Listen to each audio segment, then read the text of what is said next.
So to keep their hopes for the home field advantage alive in the playoffs, the Wings must win on the road for the first time ever. MVP candidate John Tucker and the goaltender, the pumper, Kevin Bilger, lead the Wings tonight in their second contest against the Washington Wave.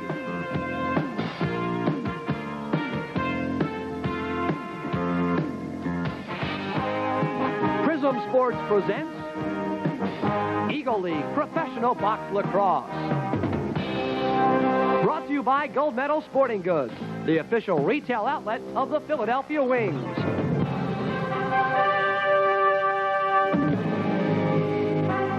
Now from the Capitol Center, the Philadelphia Wings and the Washington Wave.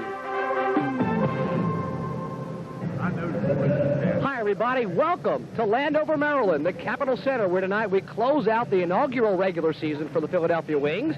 Here against the Washington Wave, Larry Rosen with Tony Seaman. It was an exciting victory for Philadelphia the first time these two teams met. What were the keys to that one, Tony? Maybe the biggest key of all, Larry, was the fact that Buddy Beardmore, the coach of the Wave, removed his goalie in the middle of the third period. Glenn Little, who had been outstanding up to that time, the Wings came out, scored 2 quick goals in the third period, and Little was removed. And from that time on, the gates opened up. A great comeback, John Tucker being probably the force behind it, and we came out with a Wing victory. Now an MVP-type player for Washington, Brad Cott's not in the lineup again tonight. Who then becomes the keys for the Washington Wave? Jim DiCarlo, Frank Urso, and certainly John Lehman.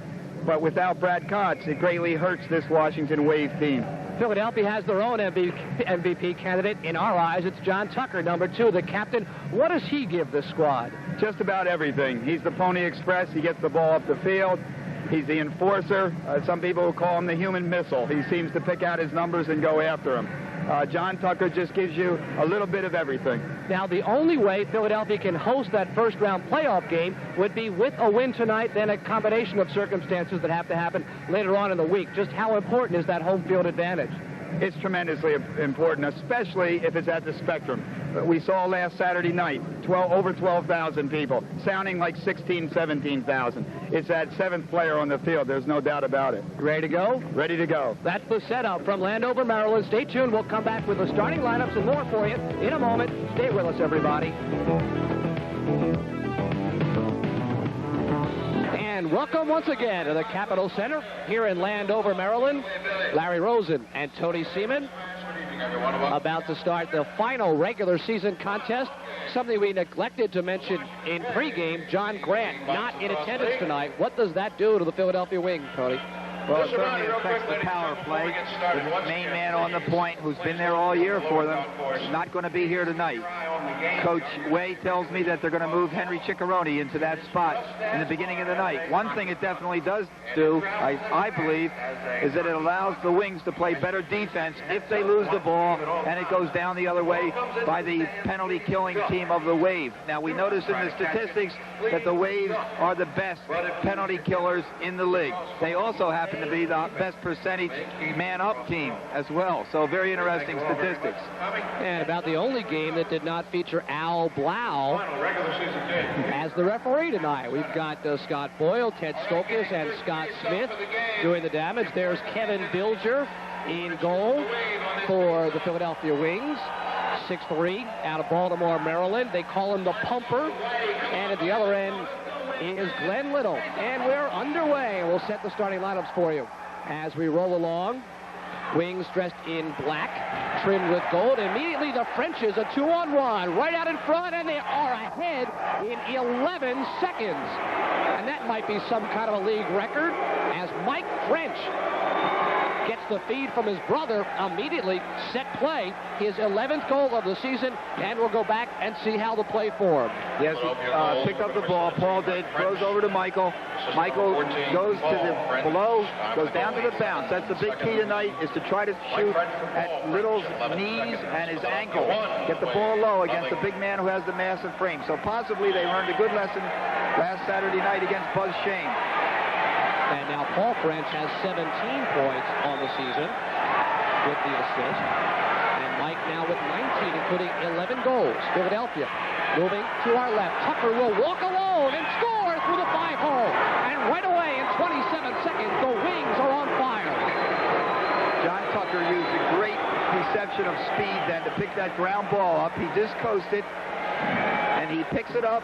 He comes down along the side. There's a mix-up in defensive assignments. He comes in, and notice the shot. Once again, a bounce shot low. They're going to make Little go low, and that's so important tonight. And that'll be his 9th of the season, unassisted for the two-time All-American out of Johns Hopkins, the fastest start of the year for Philadelphia. They were down 7-1 before they got their second goal the last time these two teams met. And they control yet again. Now remember that the last time the Wings played the Wave, Little was outstanding in the first half. Save after save. Built his confidence. Got it up. Tonight, 2 shots, 2 goals. That's got to demoralize you. It's got to get you down. And we got to see what happens now. Just fired wide by John Conley. That's the contact. That's Jimmy DiCarlo leading the way out of Towson State. One of the better shooters, more accurate shooters in the league. It's set at the top by G.P. Lindsay. Works off a screen from Gary Hanley. And Conley marks him. Shot clock inside of 20. Here's Jim Holtzkamp. Looking sidearm. In front, just wide of the wrong side on a good set play for Pat O'Connor. Score in front off the mix-up behind the net. Quick goal out front by Gary Hanley out of Loyola University. Here we go. They come down. The ball gets picked up behind. He finds the open man in front of the crease. Puts a nice bounce shot past the offside of Bilger. Got the ball behind. Finds the man in front of the crease. First rule when you pick up a loose ball behind the cage is always look to the front of the crease. See if you have a man there. They had him in a score. Had a bit of a screen set up by Dave Hundley. Good work to use Hundley as a screen and go back long side.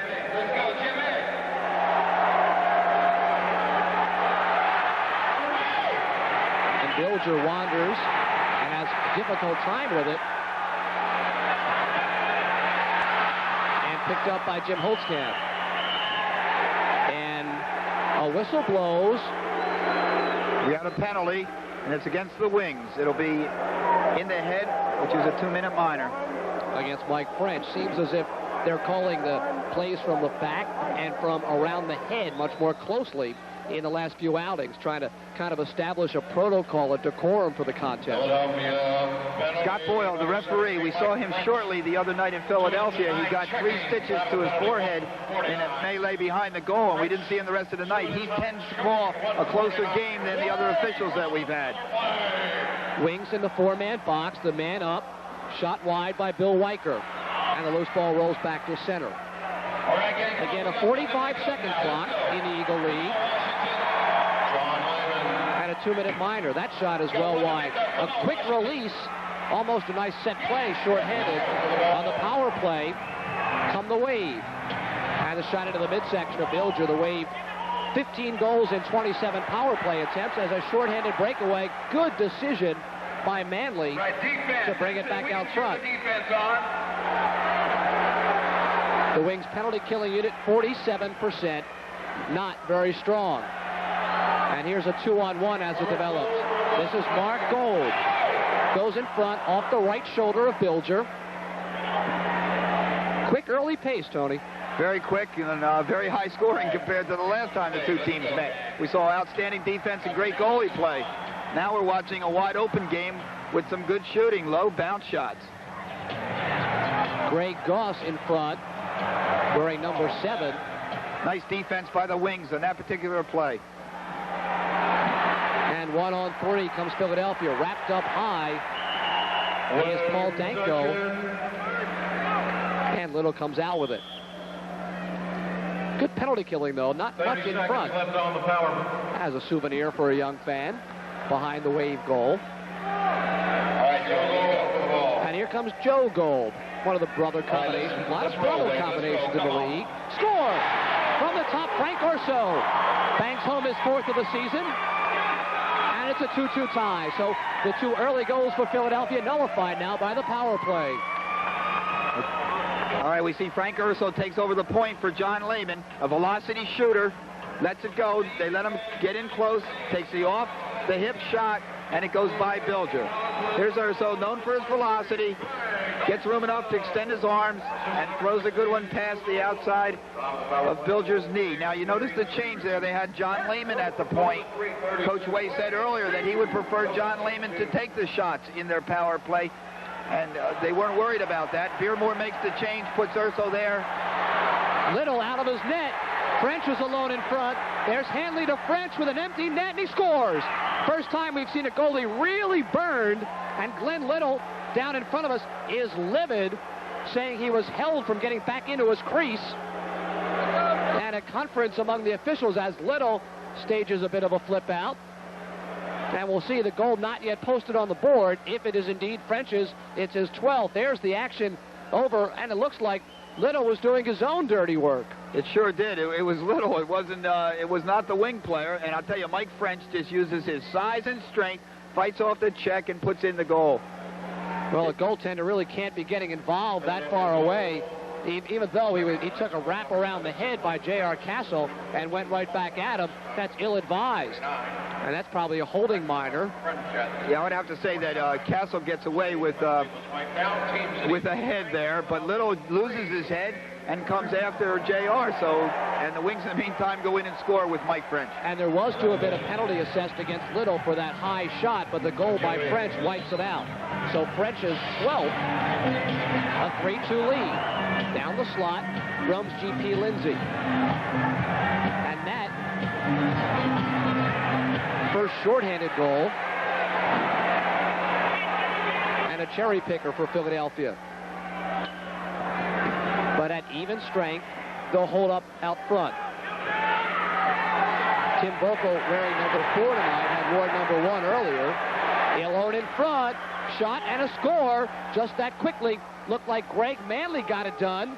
And it looks to me as if Washington too concerned about taking the body, leaving a lot of people alone in front. Yes, they certainly are. Here we see the check goes out just after he gets the pass off.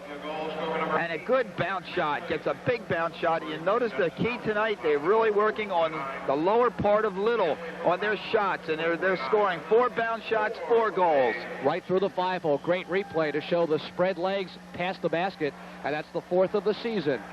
A different Glenn Little than 3 weeks ago, that's for sure. Of course, the Wave scored 5 shorthanded goals in the first half, the first time these two teams met. Very important to upgrade that statistic.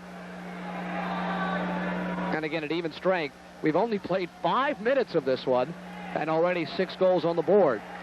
The Washington Waves philosophy under Beardmore is to leave that no man's land, the land in the middle, clear, and to run your pickers through there. And you see they do that. That's their philosophy offensively. You'll see it throughout this game because we saw it the whole game last time. I'm not sure how effective that is. And here's a whistle and a crease violation. Once you pick the ball up, an offensive, the defensive wing should not run through his own crease with the ball. Without the ball, you're fine, but with it, you can't once you're outside of it. And here's Neil Bartholomew out of Loyola University, running the point at the top. Gets a screen and looks for the cutter. And that's the set play to Sadler. Does not develop. Here's Philadelphia. Philadelphia still shorthanded by a series of injuries, most notably to John Boomer Krumenacher, done for the year with a knee problem. And several others, including Bob Powers, Dave Tesker, and both Dennis and Steve Way on the injured list tonight. So important having Henry Ciccarone, number 23, back in the lineup tonight for the Wings. French's shot off the right elbow. Rebound is over the top. And Philadelphia controlling the early play. And the double team clear out by 0-0 Mark Huffman.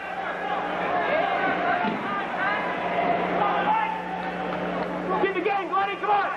This is Pat Hanley, who's snuck into the league leaders in scoring with 7 goals and 7 assists. Has it knocked free. Loose ball picked up on the fly by Neil Bartholomew. 1-on-3 will hold up, and good balance by the Wings to be back defensively. Excellent. That's John Lehman. The Wings have come to play. Here's John Lehman, the brother of Philadelphia's Pat Lehman. A third brother was in uniform the last time around, Ben Lehman, the oldest of the trio, but he's retired. Now, gang, don't forget Take the rest of the year off. John Lehman is certainly one of the leaders of the Wave team. We think he's a great field player and a very, very good box player. Good steal, French to French. Here comes Michael. Can't control, has a man in front. Is Castle, looks for the trailer, his brother. The shot in front by French, and a nice save. Save of the night by Little as he made the move and beat him clean. Mike French now at this moment tied for the league lead in scoring with 20 points. Great open floor check by J.R. Castle. Lined him up perfectly, a la Brad McCrimmon. And Bilger sets for Castle. What a great clean check. Alone in front, the move from Manley, looks and scores. Rather, that's Pat Henley, number 9, scoring his 8th of the season, and snuck his way in alone, and the little guy out of Towson State emerges as a scoring leader.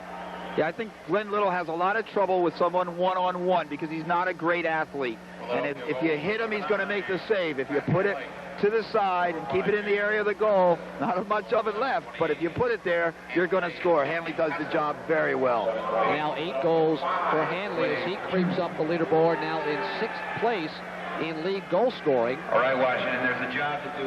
Let's roll. And it's been very important with all the injuries for someone like Pat Hanley to step forward. Come on. Nothing doing in front on the feed from Gary Hanley. The Washington Wave work off the old basketball pick and roll theory. They'll go pick for the man with the ball, the man who picks then rolls to the cage, and they look for him. Good defense in front by Volker to break it free. And again, taking the body, ignoring the shot, and Philadelphia walks in and scores, and Little looks like he wants no more parts of this one. Goal scored by Jeff Harris, who's been silent of late, and that's a big goal to get his confidence going. And a great look from John Tucker to find his man. And John Tucker does not get up after that hit along the board. Here's the play. A great feed. Comes in. Another bounce shot through the legs of Little. And John Tucker has not gotten up off that board collision. You'll see it right here on a great shot. Runs along the board. God knows what happens to his knees. The board blocks us out. He flips over. We do see that. Now he's up. Tucker, the assist number 10, superb open floor vision, taking the hit. He is up and walking under his own power. Hopefully nothing serious. And at the 8:08 mark, the Wings have put 6 on the board to lead the Wave 6-2. And again, the Wings need a victory tonight to have any hopes of hosting a first-round playoff game in Philadelphia. And very quickly down at the other end of the arena, down in the Wave goal, we're seeing another goalie get warmed up. So I think that we have seen the last of Glenn Little in this period. It looks like Tim Hastings is getting warmed up. And once again, John Tucker up and mobile, but here he comes along the boards, and we can't tell what the injury might have been. It's a good clean hit, but then, he keeps running him along, and then it looks like he flips over. From him walking off, it looked like he was limping, so it might be an ankle or a knee. We'll just wait and see, but he's under his own power. God forbid, the one thing the Wings cannot sustain is to lose John Tucker. By our estimation, clearly the MVP of this squad for his work at both ends of the floor.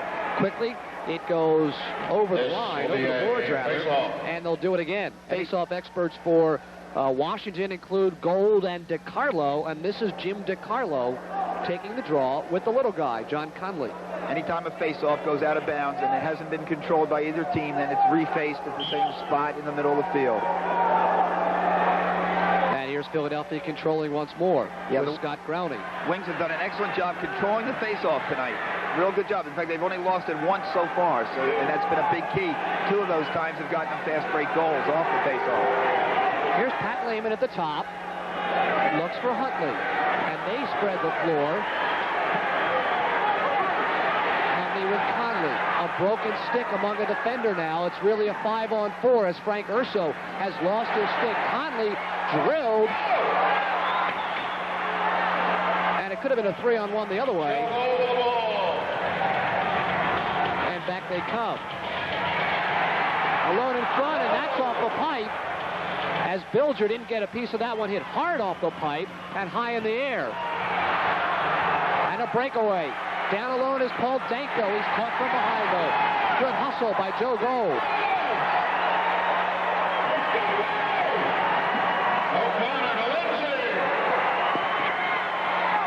Lindsay behind, allowed to walk around in front. A dangerous play.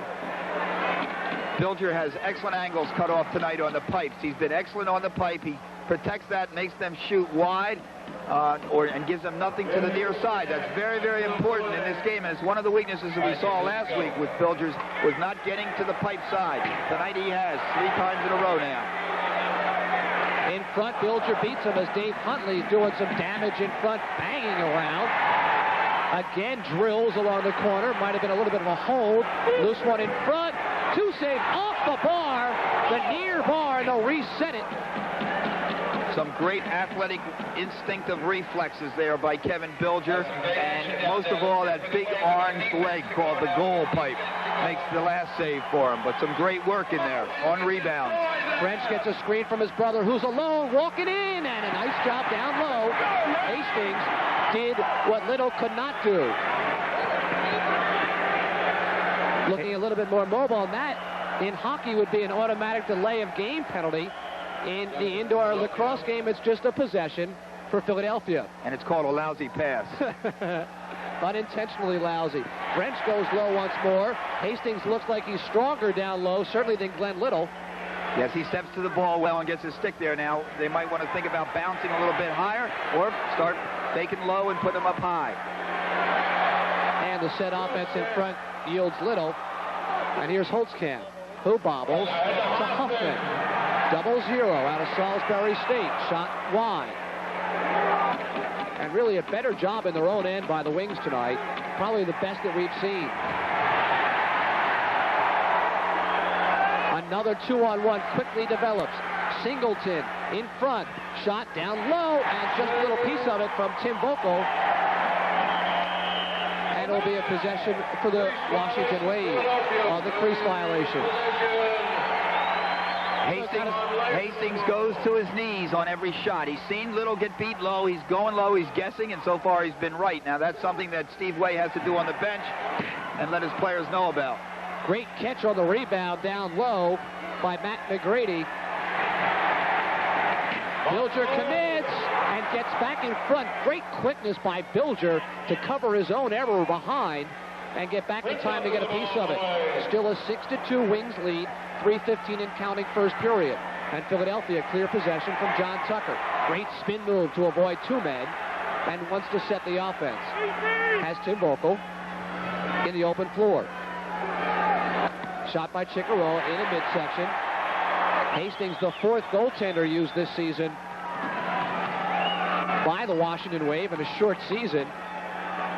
Bruce Winan, a lot of minutes, didn't dress tonight. He's an official scratch. Gavin Moog, an old-timer from the old league, has retired. And these the first minutes of the season for Hastings, replacing Little. So 4 goaltenders in a little bit better than 5 games. And an over-the-shoulder shot attempted by Mark Gold goes wide. The Wave, the rebound. Again, the shot is easy. Oh, should have been handled by Bilger. Gives it back for a rebound for Bill Weicker, who goes high and wide. And Bilger, fortunate to cover his own mistake. Another 2-on-1. Could be a 3-on-1 if Vogel hurries. Vogel in front to Chickarone, and there'll be a penalty called. Penalty on John Lehman for cross-checking again from the rear. And again, the plays from the rear have been that which have been called more frequently. Here's our replay. Great pass. You see the check right up in his head. And it was from the front, Larry. Yeah, but it was in the face. It was as illegal as you can be. I mean, he's got it straight across. Here he comes right up, and he gets him with the glove and the stick in the head. And then we got one from behind that's not called. Right. On number 40 from the Wave. That's what I thought was going to be the call. It was going to be Weicker for that late hit on the rear on Chickarone, but they'll call it on Lehman for cross-checking up around the face. So here's Chickarone now in that role of point player, replacing General John Brandt. Bad pass by Dave Huntley. And that's going to cost at least some seconds, if not the clear possession, as Bilger ranges to the top of the defensive zone to collect. And the bounce pass for Huntley. Yes, Chickarone now. There's a pass to Paul French. Hastings goes for the bouncer, and Hastings has proven early on that he can handle that one.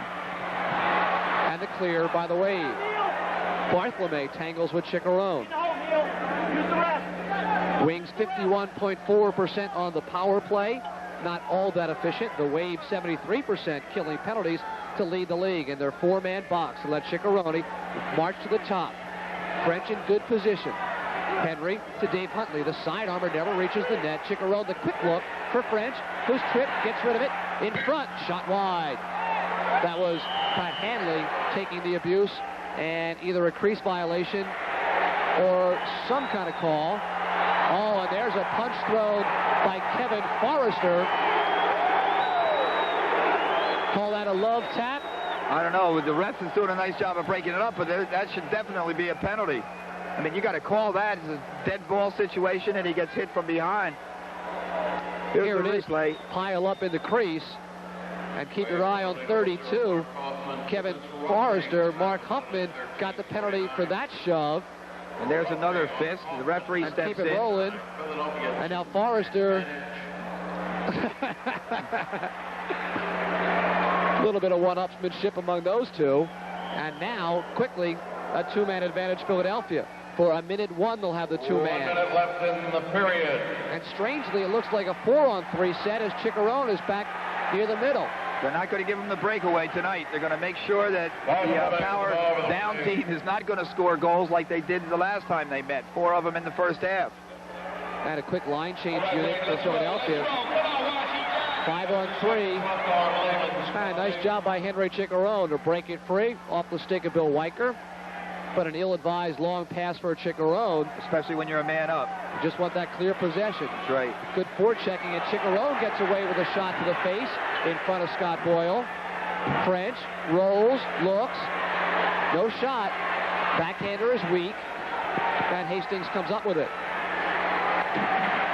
In the closing seconds of period number 1. Good open floor hit by Tucker, and he's going to go. He's going to go off for hitting him high. And a bit of a tough call on John Tucker, who leads the league in penalty minutes. And here's the shot that he leveled, I believe, on John Lehman. Well, I'd like to see, I'm glad we have the replay on this one, because this will be interesting. It must be up. Here he comes in. Now he's up around the head. It's a good call by Scott Boyle. The guy hit was Al McGuckian, late addition to the Wave roster with all the injuries that they've had. And we're in the final 5 seconds. Right now playing 4-on-4 as the two-man advantage has expired. And quickly separation to our right. A couple of players going at it. With 4, bounce shot is high, wide, and the first period comes to a close. So a great first period for the Philadelphia Wings. They post 6. The Wings lead the Washington Wave by a score of 6-2. We'll come back with the second quarter right after this timeout.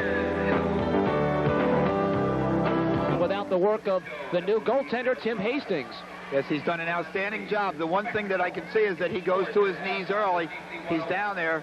Great saves. He certainly kept them in it. It was a great move by Beardmore, getting Little out of there and going with Hastings. He's done the job thus far. What was wrong with Glenn Little? He looked like he was in a little bit of a fog.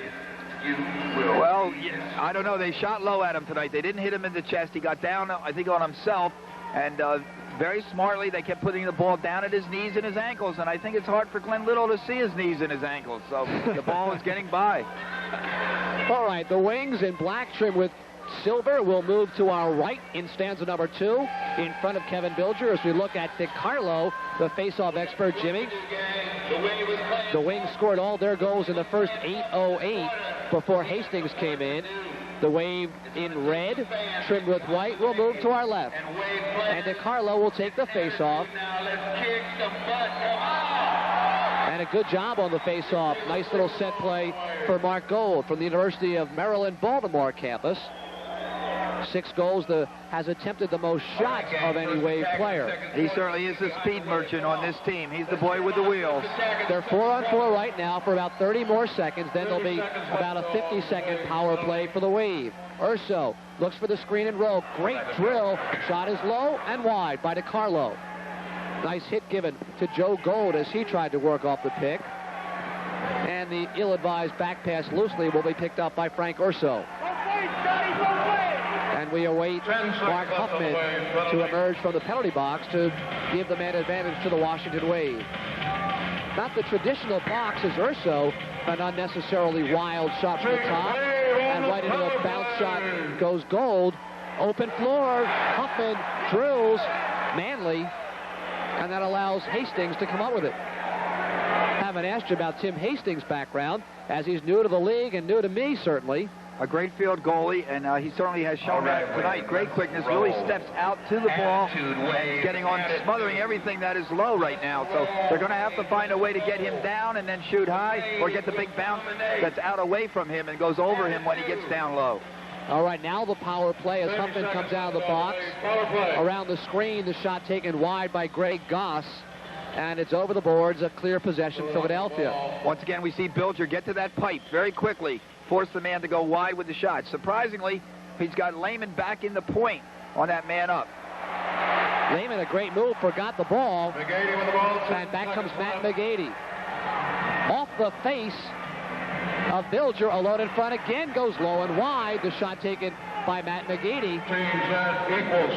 And John Lehman will run it down away from John Tucker, now out of the penalty box, and Tucker pops it free. Lehman, shot wide.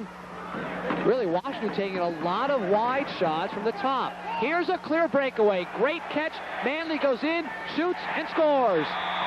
The blue light is on, not the red light. And it looks like maybe a malfunction, but the referees have it as a goal, as it clearly went over the shoulder of Tim Hastings. First time he's been beaten tonight. We'll look at it again. Here he comes, right down the middle. Takes a look behind to make sure nobody's there. He tries to look away, and he goes right over the right shoulder. You see that Hastings is late. The crowd doesn't think that one went in. It was in. It hits the net. The net's strung very tightly in that top corner. It's definitely not a pipe. It comes out much too slow for a pipe. We look at it from outside. It's underneath the pipe. It's in. It hits the net and bounces out. The net is very tight there. And here again, low. That angle really doesn't give it. Really does not look like it went in, but the way the ball is moving at the speed from the high angle, it looked good. From the low angle, couldn't see an awful lot. But it's a 7-2 Wings lead, early second quarter. Give Greg Manley his 4th of the season, his 2nd goal tonight. And they got him down on his knees. They got Hastings down on his knees and put it up above his shoulder. So that looks like it might be a key now. Keep him up high, at least for a couple shots, and then go back to the bouncer. This is Jim Holtzkamp from Salisbury State in front. Tried to go over the shoulder to Don Sadler. Sadler popped along the boards by Conley, and they fight for it. Forrester shoots low, hard, and wide. His own rebound, no ball, though, as Danko brings it out, and that'll be a shot violation, first of the night. Again, the 45-second clock here in the Eagle League, and that's the first time it's come into play tonight. I think 3 or 4 of those last time out. Yes, I think the 2 things that the Wings do differently than the other 3 teams in the league, they pick for the man with the ball more than any other team. How about Bud Beardmore's nose as he's up on our monitor right now? What happened to him? Coach Beardmore got his nose broken by a lacrosse ball, believe it or not. Not in the box, but he also coaches the Anne Arundel lacrosse team, a community college in the Washington area, and had a ball in his nose. Oh, excuse me. As quickly a spin move in front by Mike French, and he drills it past Hastings low, so that's the first low shot he's given up. And the Wings on fire at 8-2. This is a great offensive move here by Mr. French. This is a roll dodge. Shoots the bounce shot to the off-stick side of Hastings. Instead of out in front of him, he gets it off to the side. He has great angle on this shot. He's got the whole thing to shoot at. He's just about the middle of the box area and just puts a great bounce shot by him. Well, you got to call that individual effort. The 13th goal of the season for French, the hat trick on the night. Now the league leader in goal scoring. And he's a Philadelphian right now. All 3 goals assisted by his brother Paul. Bilger, a big save in front off Gary Henley. Got it with his left shoulder.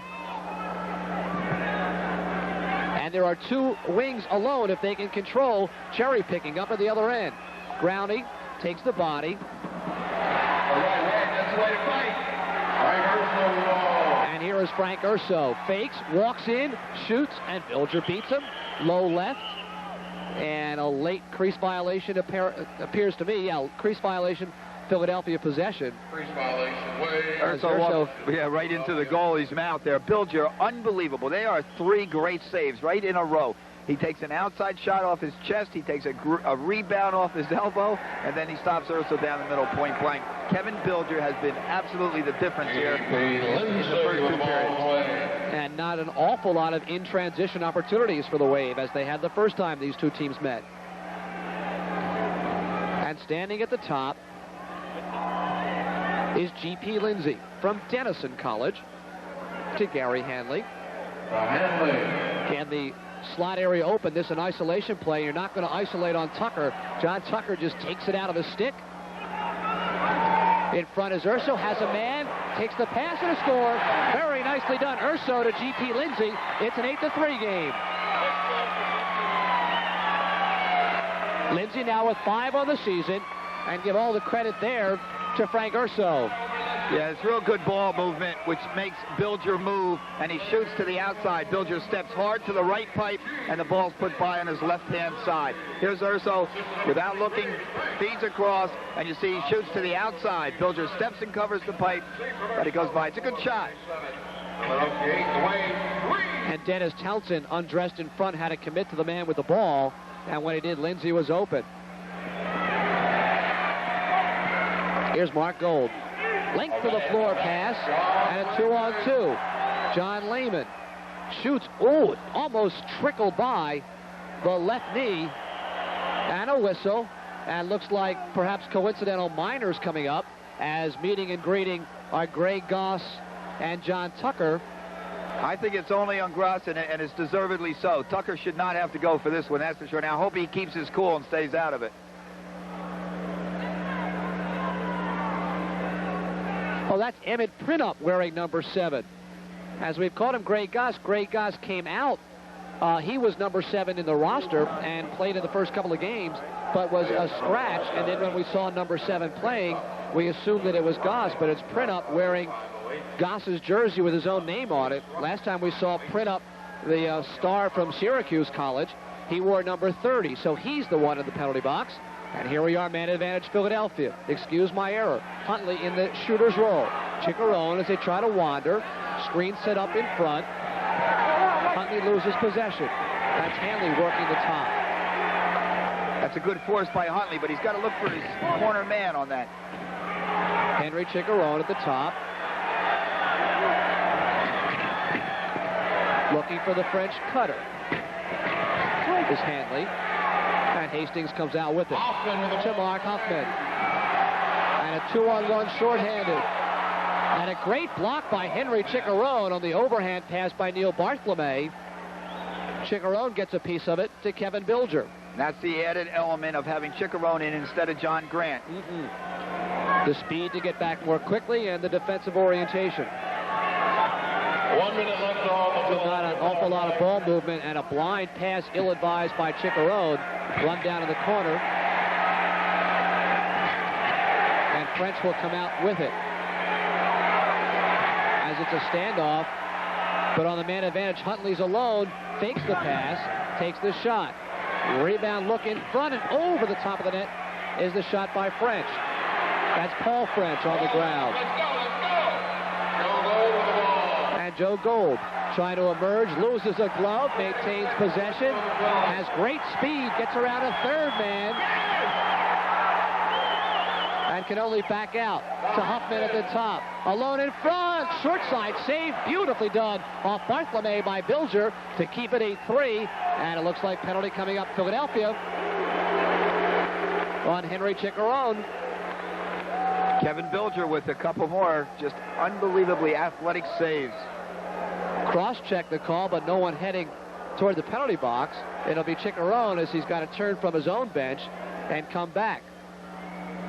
So Prinup still in the box. There'll be 4-on-4 for just a few seconds, and then the man advantage for Washington. There's Henry. By the way, Henry, we said, missed last game to attend his grandfather's 80th birthday. We were wrong. It was his grandparents' 50th anniversary.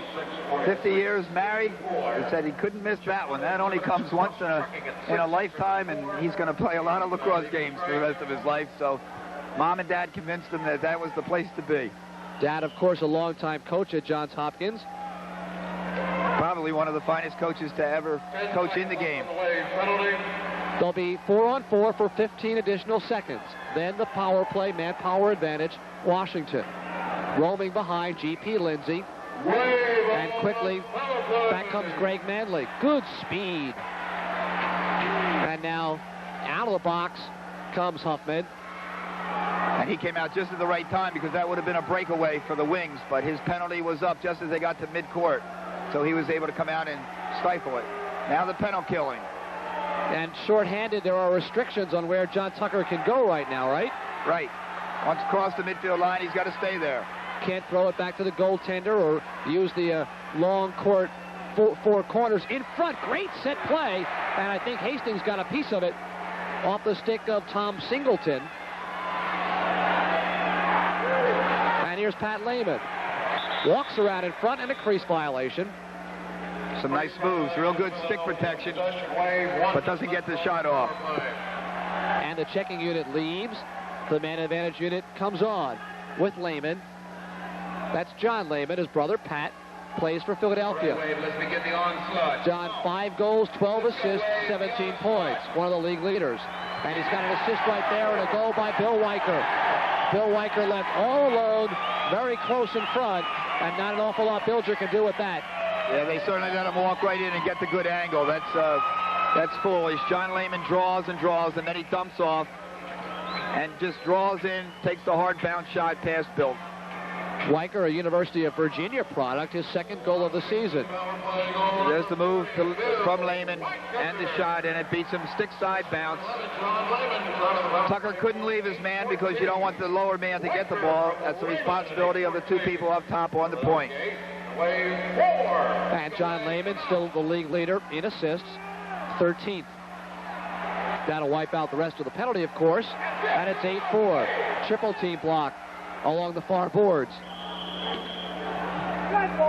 And there's Glenn Little doing some officiating from his own bench. Glenn Little is very emotional. Gets into the game. There's no doubt about that. Should have been in a little bit more when he was in the nets tonight. And they'll face it off at center. Steve Way is shows a great deal of composure. Very different than under the hands of Dave Huntley. Rebound over the shoulder shot by Growney. Good job by Hastings to stay with that one. Back out front, Conley. He scored from there twice against the Baltimore Thunder. That's high and wide. Recovered by Al Maguniak from University of Maryland. Played under Buddy Beardmore in his time there. There he is, number 3, a new addition. Off the outside of the net to the short side of Bilger. Recovered by Gold. Gets a screen, and there's a broken stick. So Lehman has to go over and get another stick. In front is Maguniak. And he goes wide. Oh, that's from behind. That should have been a penalty. Scott Boyle will call that one, I promise you. Conley, number 10 for Philadelphia, the smallest man on the floor, taken away by Mark DeSico, who says, hey, you got the penalty. We've got the manpower advantage, unnecessary, to go and retaliate. So number 21, Mark Gold, will be in the penalty box for that check from the rear. You know, I think if they learned one lesson last Saturday night, it was that let the penalties happen, take the result of the penalty, and don't go out and be more aggressive and cause yourself to go to the box. And here it is. Comes from behind and drills him with a cross check. It's probably the most dangerous move or check that you can make. And Scott Boyle is a ref who will call that foul. Now it's John Tucker in the point position. So Tucker doing it all for Philadelphia with Hundley. Hundley scores. Dave Hundley, the general manager, turns around and nails a power play goal, his 2nd of the season, and with John Tucker at the point. And that's the first time we've seen that alignment. And John Tucker, the smooth pass, put in by the general manager. John draws, and then Dave draws a nice hard overhand shot. Got away from the sidearm, came overhand, and a real nice accurate shot that goes by Hastings to his off-stick side, right below the foot and stick. A real nice shot. Score. For the general manager. His 2nd, first power play goal for Philadelphia. It is a 9-4 Philadelphia lead. Tucker now with 3 assists also has reached the 20-point plateau. 8 goals, 12 assists right now. Back they come, French fans, and loses possession. Here quickly forms a 3-on-2. Jim DiCarlo leads the way. In front, shot is wide. Bilger handles, and French comes up with it in the corner. And a nice floor pass to his brother shows composure. The veteran Mike French on the run to Scott Brownlee out of Harriton High School in suburban Philadelphia. Alone in front is Castle, and he goes high.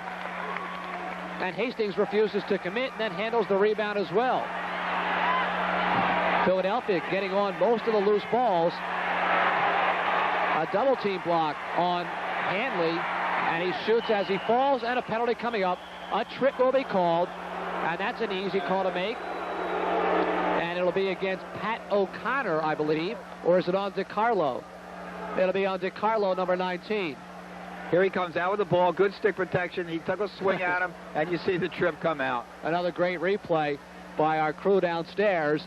Just a nice little left-footed trip, and DiCarlo has to wind up spending some time in the penalty box, and the manpower advantage again. We'll see if John Tucker will be back at the point, but first, timeout has been taken on the floor, and the Philadelphia Wings have a 9-4 lead. 4:50 remain in the second quarter. We'll come back with that Wings power play in just a moment. His duties tonight, great work in front. Well, he's been so athletic. He's just made some incredible saves. Here he is all alone. Gets a little bit of his bottom half of his rib cage on that one, and then gets the rebound out away from him so that they can't pick the ball up. Just really athletic. Here we go, man up. Man up, it's Ciccarone at the top. Works the left side with French as they'll try to walk it into the slot. Cross, shot.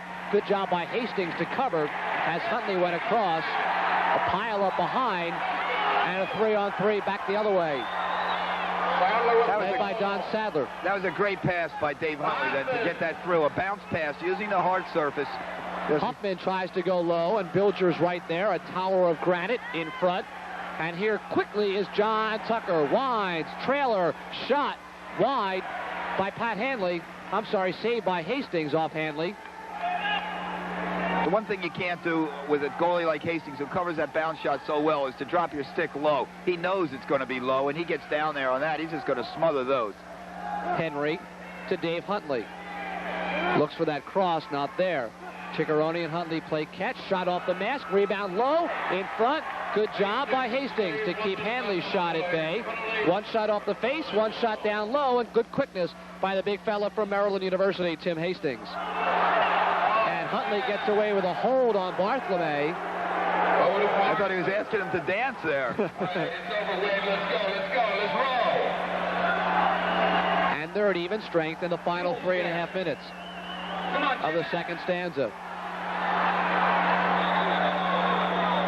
And we'll visit with John Tucker at halftime, which comes up in just a few moments. Tucker has really been the catalyst for all the positives which have happened for the Wings. Go ahead.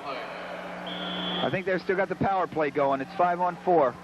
I don't see anybody in the penalty box, but it is indeed 5-on-4 on the floor. And we'll wait for a clarification. Huntley looks to trigger. Pass a little bit too hard for either French brother to handle. That was a nice look, too. He had Paul French in the crease, wide open. 2-on-1 in front, shot well wide by Bartholomew. And maybe a little bit intimidated by the work of Kevin Bilger, gives him nothing, so tried for the picture-perfect shot and came up well empty. Yeah, we've talked about that so much over the course of the 3 weeks now. As you get tougher in the goal, it makes the shooters work that much harder and start to miss. Makes your job easier. And looks like they're back at even strength, as it was DiCarlo who popped down to the penalty box. And he's got the ball moving hard to his right. Goes low, and Bilger stands his ground and beats him. Makes the shooter make the first move. Yeah, if you show that stick low, that's where you're going to go, and that's such an advantage. That was a great pass. 1-on-3. And back out front to reset the scene. Bilger will settle and leave for Tucker. Shot clock at 20 now. 2:04 and counting, second period. From the Capitol Center, a 9-4 Philadelphia lead, playing with great crispness, alacrity, good execution.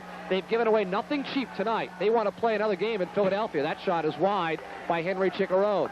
There's two guys who've played together a long time. Chicharone reads Tucker with the ball, just pops off his man and gets a great pass. Shot goes wide. Nice play. That's knowing each other. That's Matt McGady now.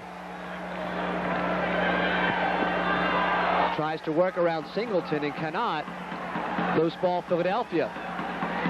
Tucker, left-handed now, switches to the right side, has Vogel, shot, good save, looked like it might have caught some pipe off the elbow of Hastings, recovered by Henry Chicharone.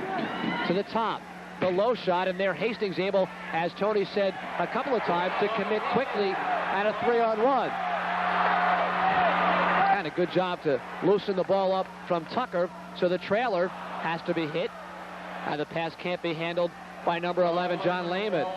Lehman works on Vogel, and they'll quickly change the unit in the final minute of the first half. Tucker has been on the court now for 3.5 minutes Really? straight. He hasn't had a break. He played extra man up, and then he played checker, and he just came from behind to stop that break. Very articulate young man you'll meet in just a couple of moments at halftime. Has that cover boy appeal. Number 20, G.P. Lindsay, trying to do it alone, 1-on-4. That's not going to work against the good set defense of Philadelphia in the final 30 seconds. And you don't want to give one up here. Here's Frank Urso, winds, crow hops, looks. Bilger, the big save. Off the right elbow, the shot taken by Joe Gold. And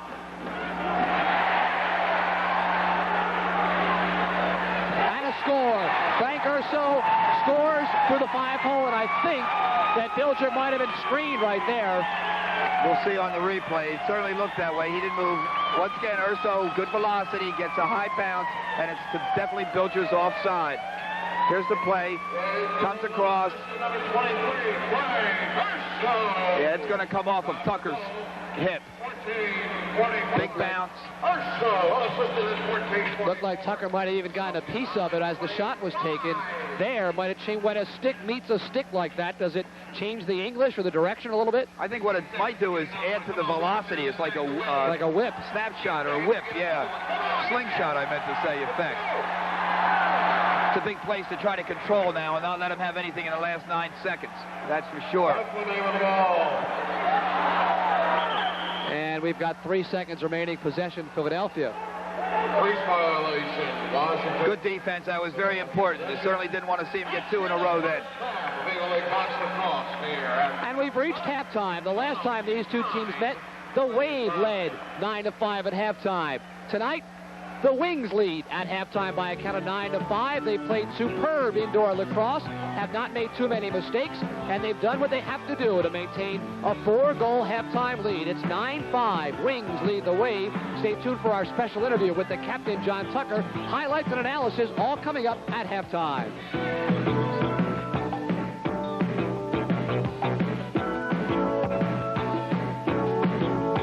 Capitol Center, Larry Rosen, joined by the guy that both Tony Seaman and I think is the most valuable player on the Philadelphia Wings in their inaugural season, the captain, number 2, John Tucker. Nice to get to see you. Welcome. Thank you, Larry. Your role on the squad has been expanded, I guess, a lot by the injuries. You're mucking and scoring. How do you define your role? Well, I'm out there trying to take leadership as far as the physical contact goes. They have me a lot on the defensive checking lines, but also I'm trying to add a few goals and assists in there as best I can. Two-time All-American at Johns Hopkins as a field player. How did the field skills translate to the indoor game? Well, they helped a lot. This has a lot to do with field as far as stick handling ability goes. The rest takes over for itself as far as the physical aspect. If you're a good athlete, you can play this game no matter what. Tony Seaman says you're a good enough athlete that you could have picked any sport to play. How did you get involved as a lacrosse player? Well, I appreciate that. That's a great comment. Originally, I was a football player. That was my favorite sport growing up. I always played football. I was a baseball player until my freshman year in high school, and I hurt my arm pitching. From there, my dad was a lacrosse official, and he taught me into playing lacrosse. I kind of bloomed as a late bloomer, kind of, and a lot of people in the private schools, they play early, and they reach a certain point where they just don't get any better. But luckily, I started late, and I'm still trying to reach my potential. Really wasn't the carrot of a professional league out there waiting for you as a young lacrosse player. Now there is indeed a lacrosse league out there for you. Is that kind of a dream come true a little bit? Yeah, that's definitely a dream come true. A lot of players don't put a lot of credence in the longevity of the league itself, but we're hoping to establish a milestone here and get something going for the future years. Now, we're at the Capitol Center tonight, but the Spectrum has really rocked the 3 games with crowds of over 10,000 each of the times out. What's it feel like playing in front of that kind of crowd in that indoor environment? Right. I think the Philadelphia Spectrum has to be the best place to play with above the four arenas. There's absolutely, Philadelphia fans are, to me, the best. I'm from Baltimore area, and I don't see anybody better than that. Now, the French connection and you, the leading scorers, how much scoring is your role, or do you look to score kind of as a secondary notion? Right. I look to score it primarily. That's my primary goal, to score at least 1 or 2 goals a game and add some assists. I'm trying to be an all-around player, but more lately, our goals haven't come as often, so I think in the future I'm going to have to establish myself more as a goal scorer. Now there's talk of expanding to a longer schedule for a year from now. You still in? I'm definitely in. Count me in. I'll always be at Philadelphia as long as they want me. All right, John Tucker, our vote as the Wings' most valuable player. Thanks for coming on and joining us at halftime. Best of luck in half number 2. We'll come back with a scoring summary and the third quarter coming up in just a moment. Stay with us, everybody. Hope you enjoyed the visit with John Tucker as we look at a star of the game for sure tonight, goaltender Kevin Bilger, who's really done yeoman duty on the inside. Yeah, it's so important to not only use your stick and get good position, you have to use every part of your body that's there. Here, a great elbow and forearm save by Kevin. Really getting to his pipes and cutting down angles tonight extremely well. Now we see the Frank Urso goal that brought it to 9-5 and really brought them back into the ball game as we just before halftime. Makes the good fake. He's going to come around all the way up top with the defenseman on him. Now he gets picked off, so he has room to move. Takes a right-hand bounce shot that is going to be Bilger. And again, the sticks collide, he and Tucker, and that puts the whips off, maybe changes the angle of the shot a little bit, and it beats Bilger. But at halftime, it's a 9-5 Philadelphia Wings lead. And among the statistics on the evening, the Wave have attempted more shots. They've not won the face-offs, though, and 23 saves for Bilger. 1 for 3 on the man advantage Philadelphia, 2 for 5 the Wave, and the penalty minutes, 10 for the Wave, 6 for the Wings. Tucker and Paul French both with 3 assists. Mike French with 3 goals. Frank Urso for the Wave, 2 goals and 1 assist. Now, the last time these two teams met, the Wave had built a 9-3 lead late in the second period. It was 9-5 at halftime for the Wave. So kind of a reverse set of circumstances this evening. Yeah, when we came back at the start of the third quarter in that game, one of the things that we both highlighted, Larry, was the fact that whoever gets the first goal and can get some momentum going will be so crucial. And it was the Wings who came back. Bilger came up big in the goal. They got to Little on 2 out of 3 shots. Glenn Little gave up on himself. Buddy Beardmore gave up on him first and took him out. Winan came in the goal and didn't do much better. And all of a sudden, the Wings were back, took over the lead, had the momentum, and finished with the win. Now, certainly, Steve Way does not want that to happen to his Wings here tonight. He would like to see them keep the lead and dominate. The Wings started off very, very strong tonight in the first quarter, won a couple face-offs, got a couple breaks, and showed Mr. Little that he was not going to be that great force in the goal. And hopefully they're going to be able to do that now as the third period starts. So momentum's going to be a key factor here as we begin the third period. And, of course, the significance of this one, the Wings must win to have a chance at hosting a playoff game, finishing second. Of course, some other things will have to happen in their favor, even with the victory tonight, as Washington still has yet to play Baltimore, and that could determine second place regardless of the outcome.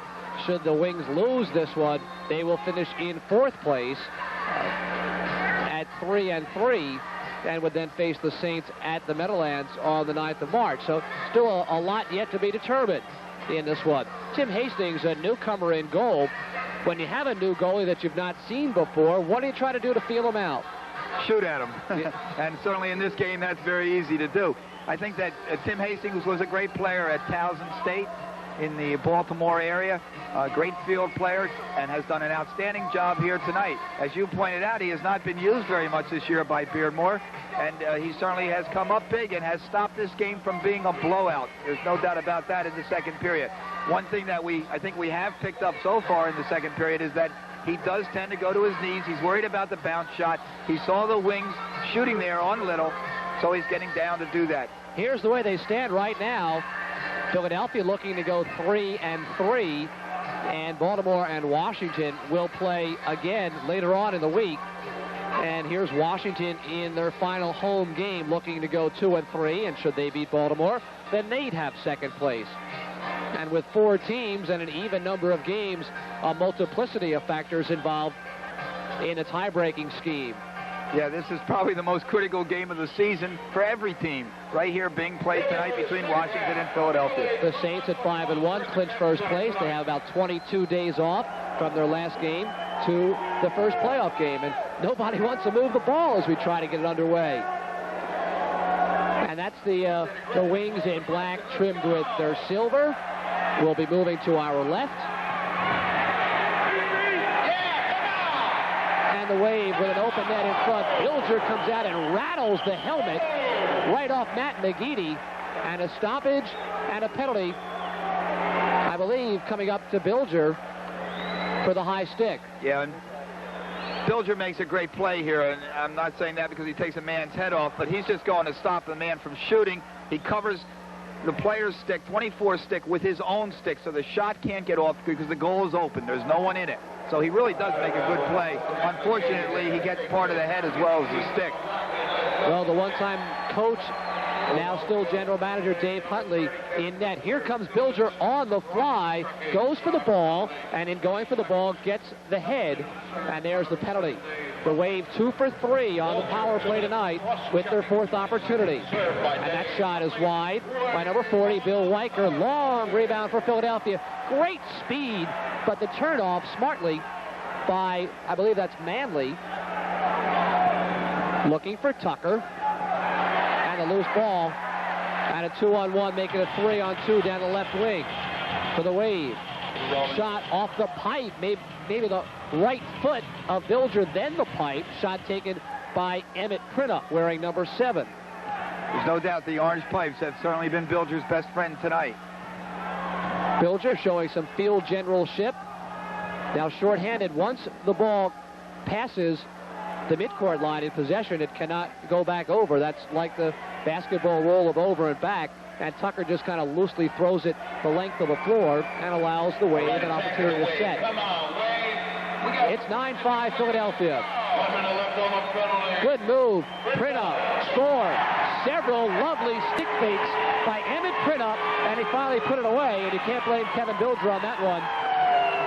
No, not at all. We're going to call what we call here is a... All right, you'll see him get the ball from Lehman. He comes in, makes two great,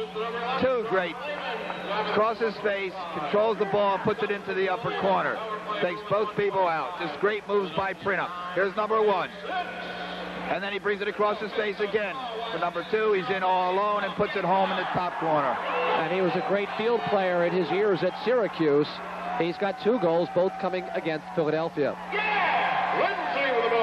G.P. Lindsay rolls behind. Again, not that much room behind the net in the indoor game, just about 12 feet.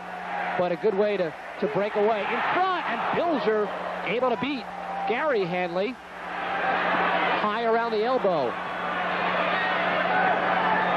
Great look, though, inside for the hard-charging Henley. Shot low, off the bounce, taken by Bilger within the crease. Holds Gold at bay, and a lovely outlet pass a la Ron Hextall for a 3-on-2 Philadelphia. French to French, in front, off the pipe. That was a beautiful setup, but Paul French couldn't get it done. 3-on-1, back the other way. Come the Wave, right out in front. Shot is wide. The loose rebound around French's feet. He's able to clear, and here is a 3-on-0 if they hurry. Now it's a 2-on-0, and looking down the barrel is Pat Hanley off the left foot of Hastings. Hastings with a serve. Oh, and that's a hard cross-check into the boards, and maybe 2 minutes against Jimmy DiCarlo. Yes, indeed. The referees told us they were going to be very, very tough tonight on back checks and cross checks from behind, and they certainly have held true to that, and I have to admit they have been very consistent with that call this evening. That's the key as a coach, coach at the University of Pennsylvania. You just want the consistency over and over, and Castle got leveled. Yeah, there's no doubt about it, and especially when those boards are close, you can do some damage in there. So it's a good call by the refs. It's a big man up. They certainly want to take issue of this and try to be successful and stop the momentum now that the Wave have got going, and the Wave have got the crowd behind them as well with that early goal here in the third period. French in the left crease to his brother, left shooter. Chicharone off center a little bit, working off a Huntley pick. There's Dave. Winds, fires wide. French screens off to allow Henry to get the rebound. To French, cross to Huntley, looks, fakes, fires, scores! Dave Huntley, his second of the night, on the power play, and Philadelphia retakes a 4-goal lead. Dave Huntley is a much better shooter overhand than he is sidearm. And of course, I think we mentioned from the first time we've ever done a game the importance of shooting the ball overhand. Your placement is so much better, and here we see a great example of that. He comes across, uses his good side, shoots overhand, and puts it by the hip. And Mike French set it up with a lovely cross. Philadelphia 10, Wave 6. And Huntley, again, as Coach Seaman said, the overhand shot beats him clean. It's a 10-6 Philadelphia lead. 2 goals tonight for Dave Huntley, yet another assist for French. The hardest save for a goalie, outside or inside, is off his hip. That's the hardest place to Score! Jim DiCarlo pops out of the penalty box and rolls in front and scores. One of the first times that Bilger doesn't protect the number 5 hole right between his legs with his stick. And that's where it goes.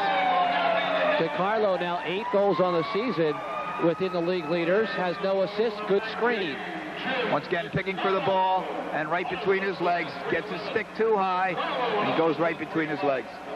Here we see it from out front. A good pick, opens him up. It was Dennis Townsend that got picked off. It's 10-7. Tim Vogel crosses. Jeff Harris. The Wings were able to answer back the other goal. Now they need to answer this one back. Once again, shut off that momentum, get the crowd out of the game. By the way, that was Dennis Townsend, not Harris, playing the left side shooter right now. And the slot area wide open. From behind the net comes Henry Chicharone. Gets the screen and tosses well wide far side. Tucker can't pick it up, but it's recovered out front to Volko to Chicharone. Waits for the screen from Townsend, gets it, and shoots into the blocker. Loose rebound, Volko, and he shoots it wide as Hastings was overcommitted to the ball, and Volko should have put that one away. Here's a cherry picker up the other way. It's Mark Gold who shoots off the pipe, the third or fourth pipe that Gold has hit tonight alone. It's still 10-7. And I think your comment earlier, Larry, comes into play. Kevin's hot. He's doing a great job. The shooters have to start to miss him and really go for the corners, and that's where the pipes come in to save a goalie so many times. And Bilger no trouble with the 5-hole shot that time. And both teams change on the go. Fresh unit. Great opportunities at both ends. Goalies do a good job at both ends. And it's Pat Lehman who took that shot on the back of his leg in our last contest and has a welt exactly the size of an Indian rubber sphere, which nailed him behind the leg. But he's out and giving it a go. Says he had lost all feeling in the leg when the shot hit him, and he was scared for a little while, but he's playing. Breakaway if he hurries. Shot off the pipe again for Joe Gold. So Mark and Joe Gold both pound pipes within about 90 seconds.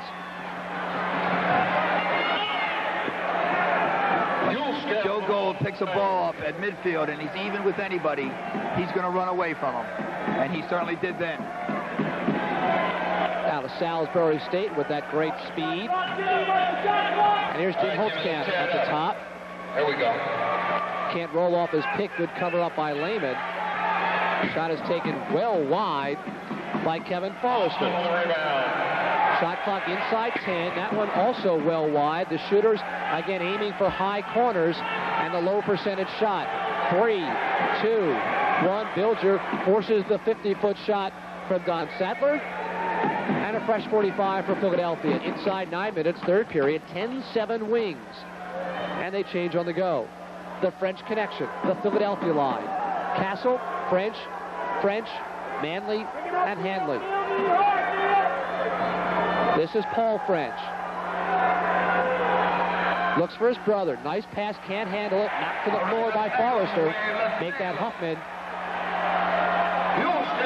And the way, there's Huffman in the open floor. Tries to take it off the boards. French goes for the body, and Huffman tackles him. And there's a throwdown by French, who may get away with it. That's Paul French. And he's laying all over his man, Kevin Forrester. And that's a pin for Forrester. Play continues up the other way. As they separate, it'll be possession Wave. The shot off the stick of Pat Hanley winds up on the loose rebound in the stands. They're not going to call a foul. They're going to call laying on top of each other on both players. Just a brief rest period for both players. In box lacrosse, that's considered incidental contact, huh?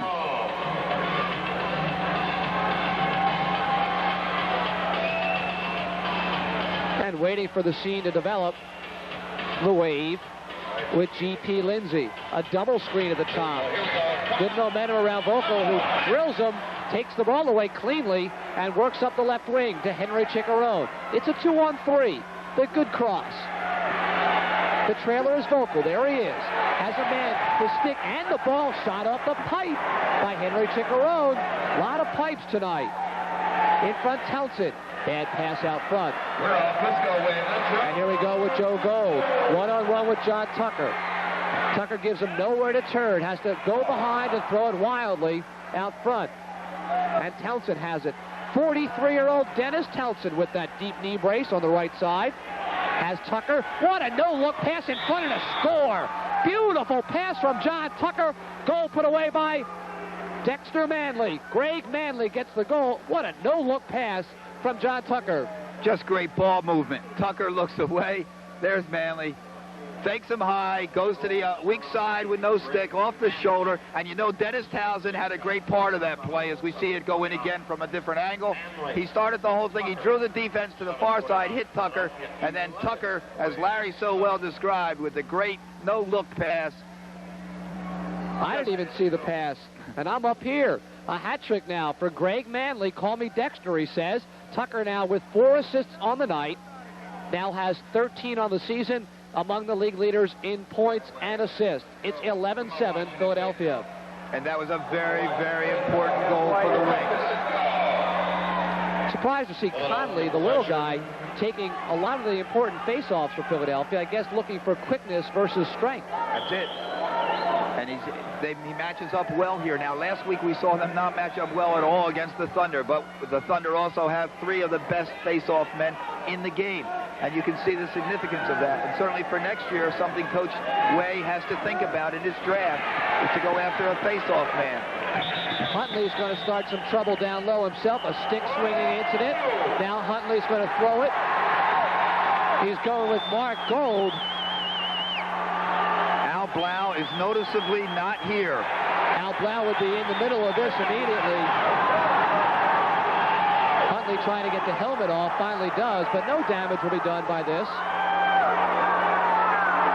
I think Gold did the better of the facial contortions of the pair. I think Gold realizes he might have gotten out a little bit better by that stopping. And we'll go back and see the initial incident as Huntley tried to break down the crease, break down Broadway all by himself, came near the crease, and that's where the contact began. Oh, there's the stick. No room in the game for that. Gold goes, what, are you kidding me? Comes back at him now. And Dave goes immediately to get the helmet off. That's the general manager, and in my book, he should be sitting for 5. It'll be interesting to see what the call is going to be here. That's a part of the game that I really honestly believe is not needed. General manager now among the league leaders in penalty minutes after just 2 games.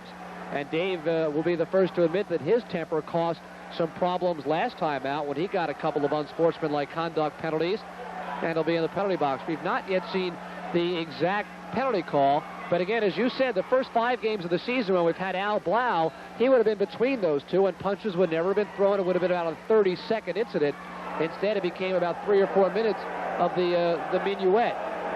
Yeah, for sure. And Scott Boyle taking 3 stitches in his head the other night. Certainly isn't going to get mixed up in there as long as there's sticks involved. I would guess 2 and 5 for Huntley and 2 minutes for Gold for roughing. Number 7, David Huntley.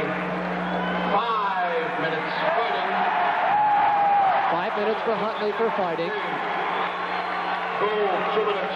And Gold 2 minutes roughing. Huntley, 5. Now, if I was officiating, I would have called the stick swing originally and then given them both the 5-minute majors. But I'm up here and they're down there. Teams will be at equal strength for 2 minutes. Then a 3-minute power play for the Washington Wave, down by 4.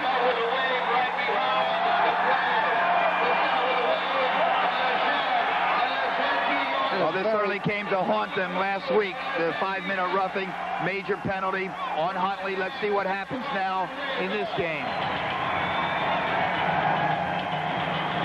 At the top, the low shot is well wide. That's Emmett Critter.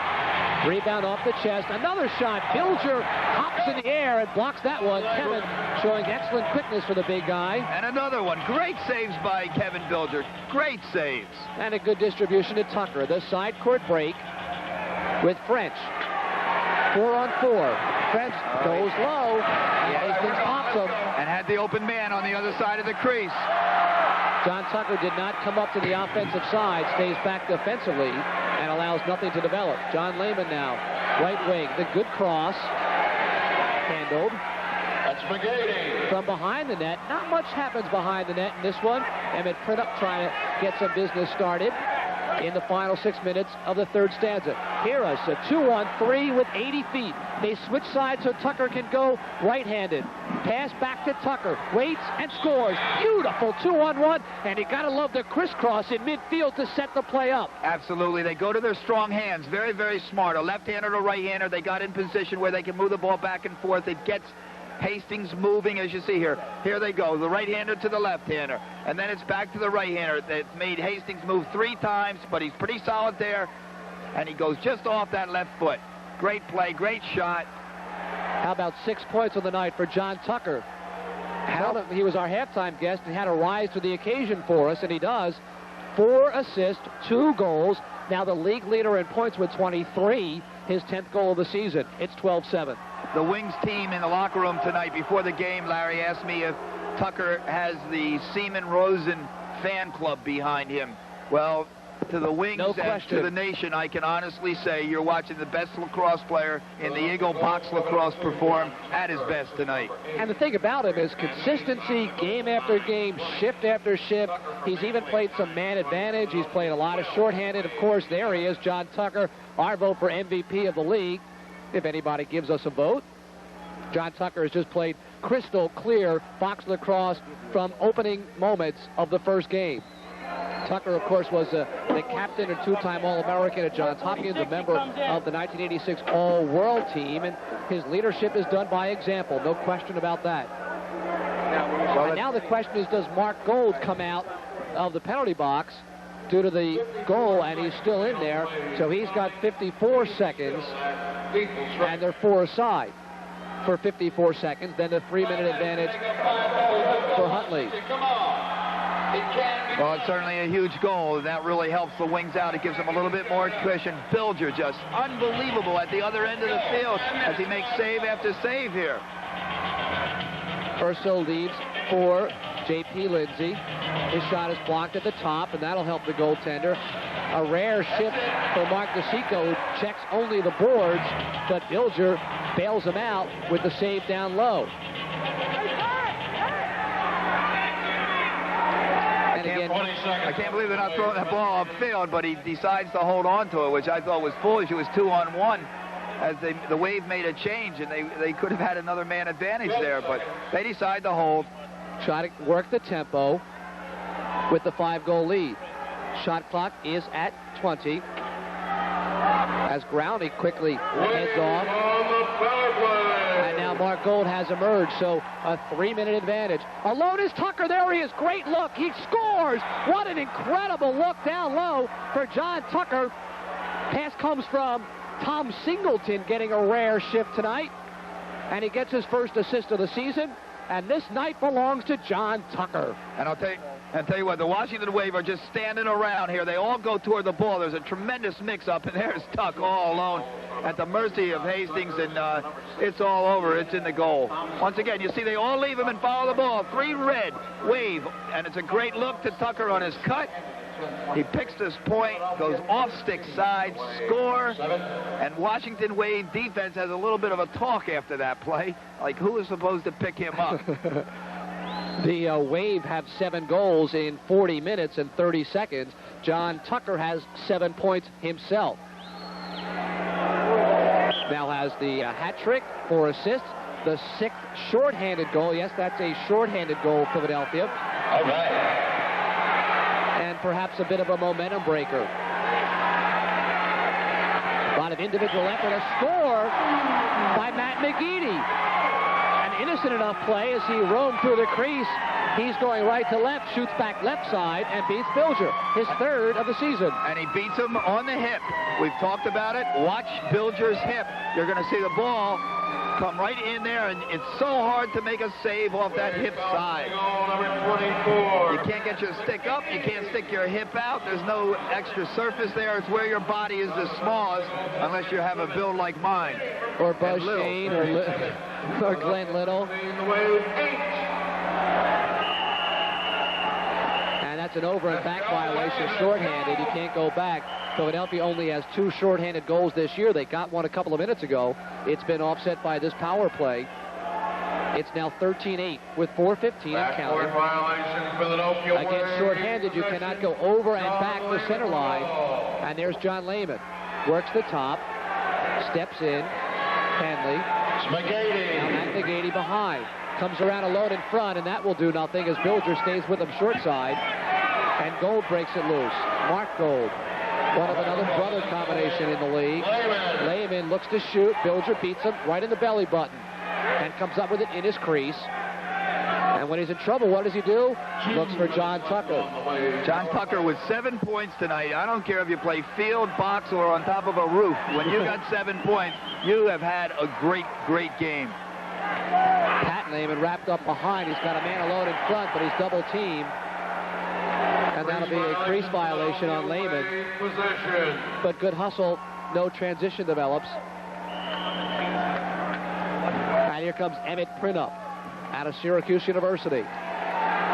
Still on the power play. The men advantage for about 2 more minutes. About a minute and a half, really. Emmett Printup.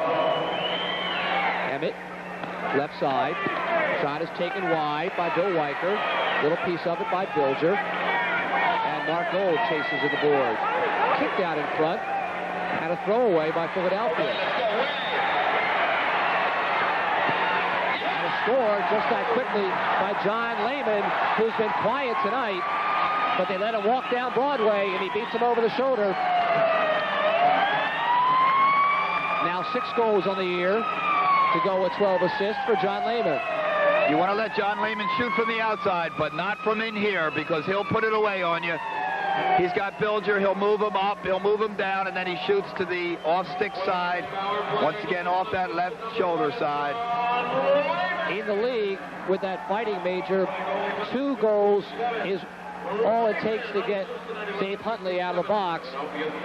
So it's not like 1 goal into power play is over, and it's not a continuous manpower advantage despite the goal scoring. 2 goals ends the advantage. And Dave Huntley, on both occasions, last two games, his penalties have hurt the squad. 2 goals, well, they got 1 shorthanded, 2-1, the disadvantage during the major served by the general manager. It's 13-9 with 2:40 remaining. French, left wing. Wants to go on Don Sadler. That's it into the glass. That's it.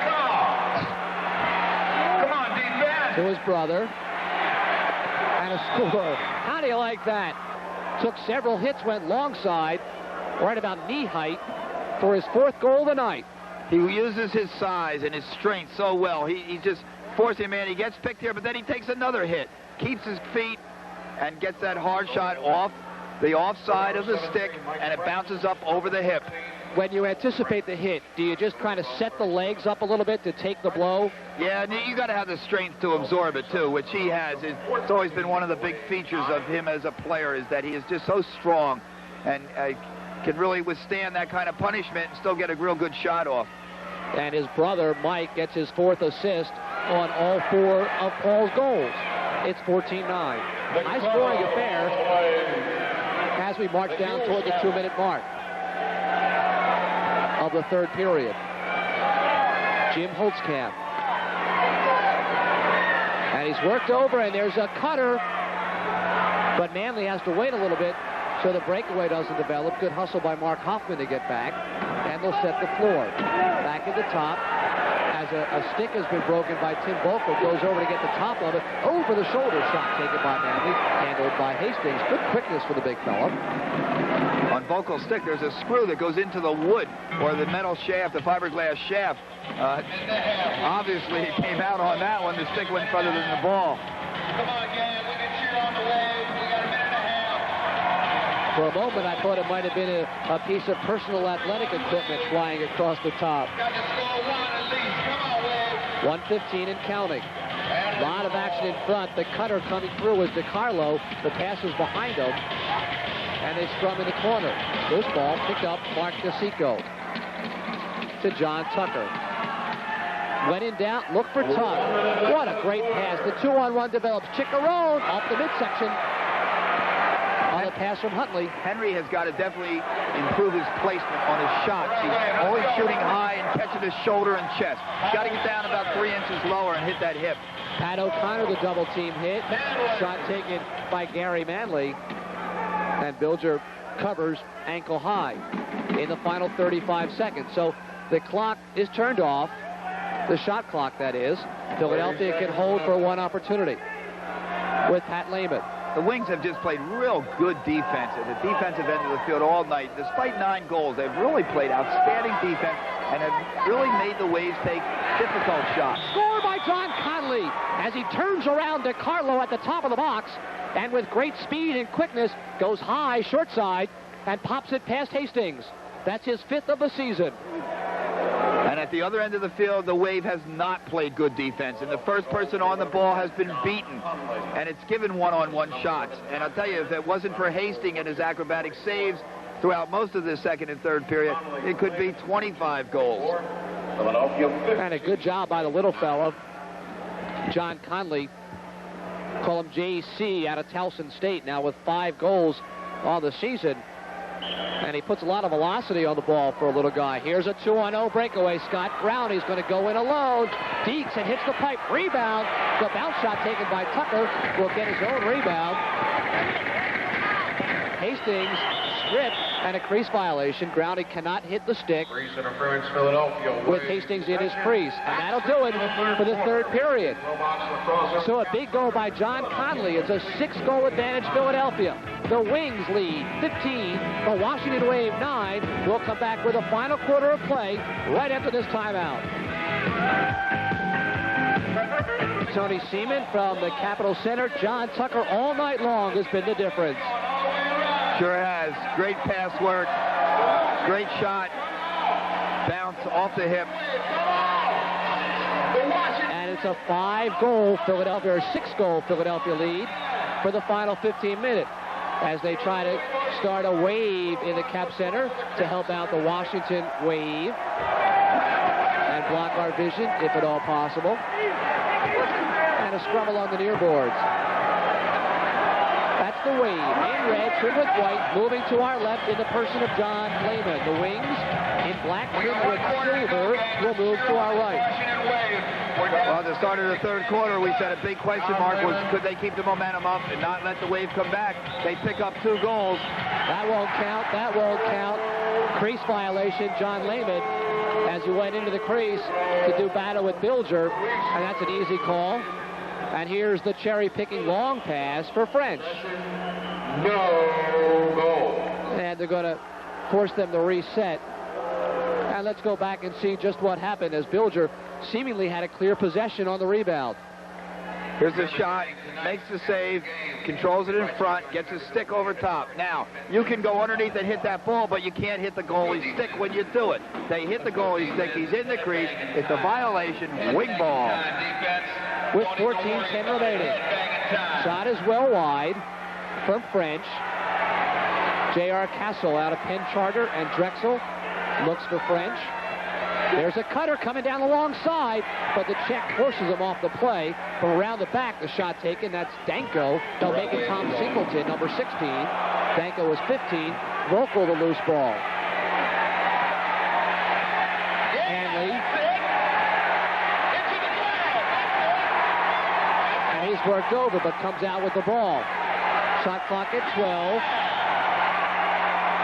And the Wave might be winning some physical battles, but certainly losing on the scoreboard. Loose ball pops shy of the boards, and it will be a 45-second violation on Philadelphia now.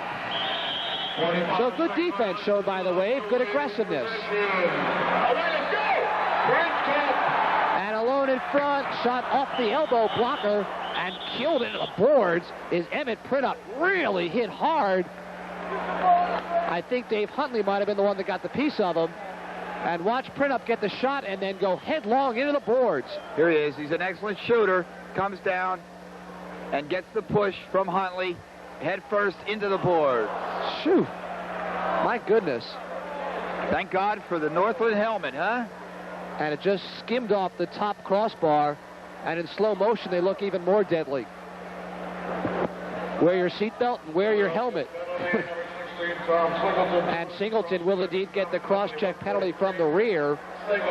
So the man advantage for the Washington Wave. And a nice steal in front. None other than John Tucker with excellent open floor speed. And the bounce pass backwards. Kills some clock. 15-9. Oh, and a bad giveaway by Greg Manley out of the clear possession. The left-hander down the left side into the 5-hole. Handled off Weiker's stick by Kevin Bilger. And the long lead to Dennis Townsend. Dennis works right around Printup. Why not, Dennis? Oh, knocked off his stick as he goes to shoot. Dennis Townsend, not known as an offensive force, had himself alone in front. Emmett Printup, not known as a defensive force. Well said. Score! Just that quickly, Matt McGeady walks right down the center and goes long side, right around hip level, and beats Kevin Bilger. On the power play, Tom Singleton now pops out, but here it comes. Here it is, McGeady. He's had a real nice night tonight. Goes right between the sandwich of three wings and puts it past Mr. Bilger, who really doesn't have a chance on this one. Three players, 1, 2, 3. Gets rid of the shot and puts it in. His fourth, second of the game, and somebody's got to stop him. They talk about stopping the point guard in basketball before he reaches the foul line. The same analogy here. He was able to get too close before he took the pop. And it's 15-10. The Wave, 6 power play goals. So in even strength situations, the Wings have been really dominant, but they've given up 6 power play goals. And Philadelphia has taken a timeout. Steve Way doesn't want to let this slip away. He's got a 5-goal lead at 15-10 with 12:23 remaining. We'll come back with more Wings lacrosse in just a moment. Larry Rosen and Tony Seaman back in the Capitol Center. Even strength, the Wings lead this game 12-4. On the scoreboard, they lead 15-10, and will do the faceoff all over again. Scott Growney wants it to be a Philadelphia possession, but I think they'll do it all over again with Jim DiCarlo for the Wave. DiCarlo is getting such good control of that ball. He puts it back between his legs to his defensive end, and they control the ball. He's done a nice job here in the second half facing off. Hastings gambles and gets away with it. Still in front. Frankie Orso. And this one's a contest suddenly. A hat trick for Orso. Once again, we're going to see the pick and roll play. They're going to come and pick here. He gives it back to Urso, whose man left him, takes a hard bounce shot, puts it home. That's a great looking shot out of Frank Urso. He's a great shooter. Corner. Here we see it again. Just a great bounce shot. Good velocity. Beats Bilger. Frank Urso out of Silver Spring, Maryland, a native of the area. And DiCarlo wins the draw on his own. So clear possessions yet again for the Washington Wave. The crowd comes alive. The seventh man's on the field for the Wave. We definitely feel some momentum going. 2 goals in a row. Lindsay spins, shoots, never reaches the net. And it'll be Wave ball as it hit off Jeff Harris. 5 goals to go. 5 goals to go. Come on. Bilger needs to come up big, and the Wings need to answer now. 2 goals here in the 4th quarter by the Wave. Here's Lindsay, works on Danko. Easy goal for Joe Gold. That was simply too easy. So many things can change so quickly in the game of lacrosse, especially with the control of the face-off. Here we see him drive down hard, find his man cross. A great handle and a great shot by Mr. Gold. His 7th, and it's Jeff Harris who kind of lost Joe Gold in front. And an easy goal. Anytime you get that quick cross and the goalie's on the move, that's the way you want to do it. Absolutely, and it's so important now for the Wings get control of the ball, take the crowd out of this, and the best way to do that is put it home at the other end. 3 goals in 45 seconds and 3 clear possessions. During that time, the Wings never touched the ball. Urso keeps it out of the crease and forces Bilger to play him. And now he's going after Bilger in the crease and gets away with it. French can't control the breakaway, and Hastings does. Hastings scoots it right side to Gold, to the top, around Brownie. Good one-hand catch down low by DiCarlo. Comes to the slot area. Worked by J.R. Castle. Behind, in front, it's loose. All right. Shot clock at 20.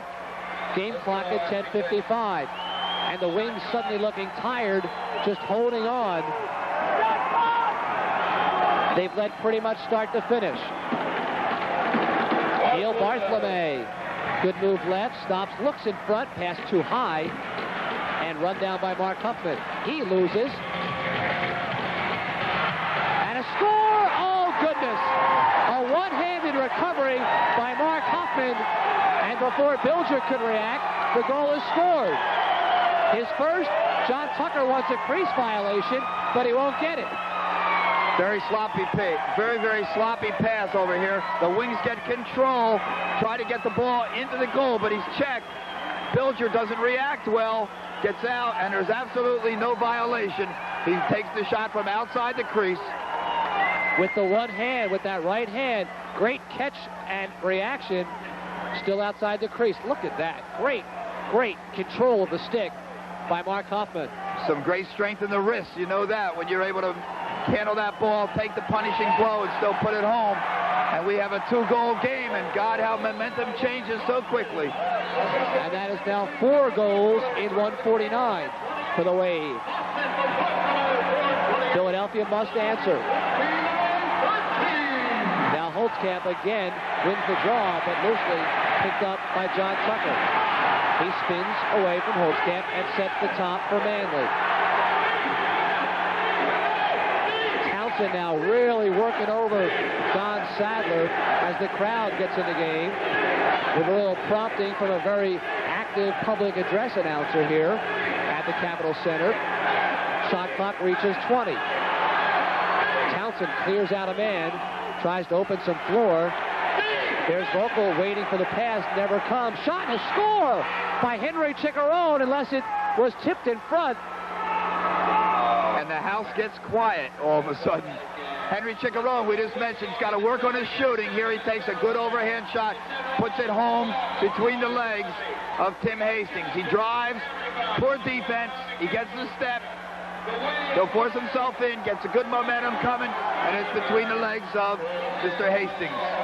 Well, that's when you got to blame on the goaltender. Really not that hard of a shot, no screen. Just beat him clean.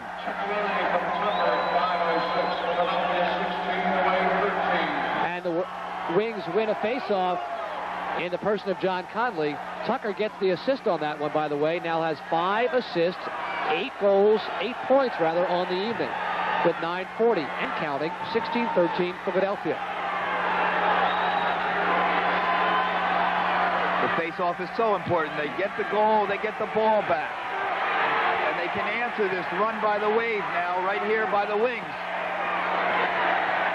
The Lehman brothers working one another over. And John Lehman knocks down Pat Lehman, and Hastings recovers.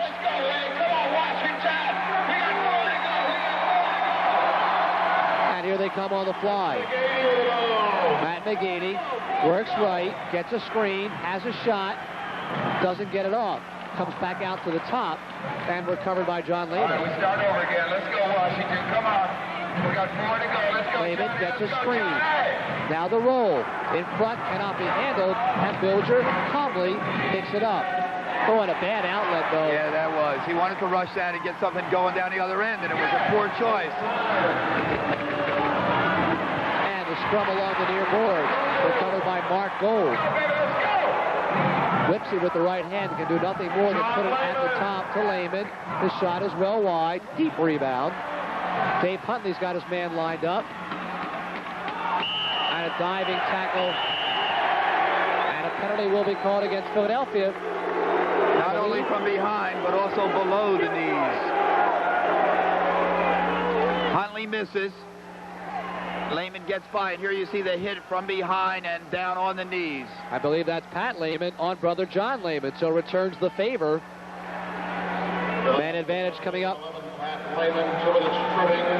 for the Washington Wave at the 8:23 mark. That's a call to trip. Certainly bad penalties have not been wise decisions by the Wings in our last 2 games. So now, once again, can the man-down team do the job here? So important. It's 16-13 Philadelphia. Oh, what a stick save off the little 1-inch round stick part. A great job by Bilger. I was almost calling it 16-14 already, as it looked like Bilger was beaten cleanly. Got it off the neck of the goalie stick. And of course the leader, John Tucker, takes matters into his own hands. What a play by John Tucker. Length of the floor rush, and he drills a second shorthanded goal for Philadelphia. Once again, that great shake and bake, and what a face dodge as he goes by the last defender. Here he comes. Watch the face. He'll face dodge, pulls it right across the face, comes back, takes the good hard bounce shot. John Tucker, you are beautiful. Out of superlatives for John Tucker. Ties a league record for most points in a game with 9. 4 goals, 2 of them shorthanded. He's got assists on the power play unit. He's played maybe 35 to 40 minutes, and he's simply been the difference in this one. And the Wings lead at 17-13, still shorthanded with 7:50 remaining. And I understand that he's going to drive the bus home after the game tonight. All right, let's go. Come on, Washington. Come on. Mark Gold, though, wins the faceoff. John Lehman. And really the Wave have controlled second half faceoffs, especially fourth quarter faceoffs. And that's how they've been able to set the offense on their own. Shot at the midsection by Lindsay, handled by Bilger, fresh 45. Mark Gold sets the top to John Lehman, to Gold. He's run out well, though, by Manley, and Bilger comes up with it. Good aggressive checking on the man short. And when you're in trouble, you look for John Tucker. Love to see Tucker get another point and get a double-figure night. 10 points in an evening. They'll talk about that one around the cross circles for quite some time. That's called a buddy pass over there, only to 2 buddies. The more you roar, the more we score. Come on. 7 minutes, 7 seconds remaining. Clear possession for the Washington Wave. It's very interesting to see who Beardmore puts on the point here. He's got Lehman out there again. Steve Way would like to see Lehman shoot. Now they're going into a diamond. The Wings on defense. Gold hits the pipe, rattles it hard, rebound high over the top as Tucker breaks it loose from the stick of Weicker. Fresh 45, Lehman, cross. Bilger hugs his post, nowhere to shoot for Emmett Printup. Good job, Bilger. All right. Lehman, and a piece of it for Bilger. Sometimes it's not the save itself, it's denying the opportunity for the shot to be taken, as Bilger did short side that time. Absolutely. Real nice job. And once again, let Lehman shoot. Don't let him make the great pass.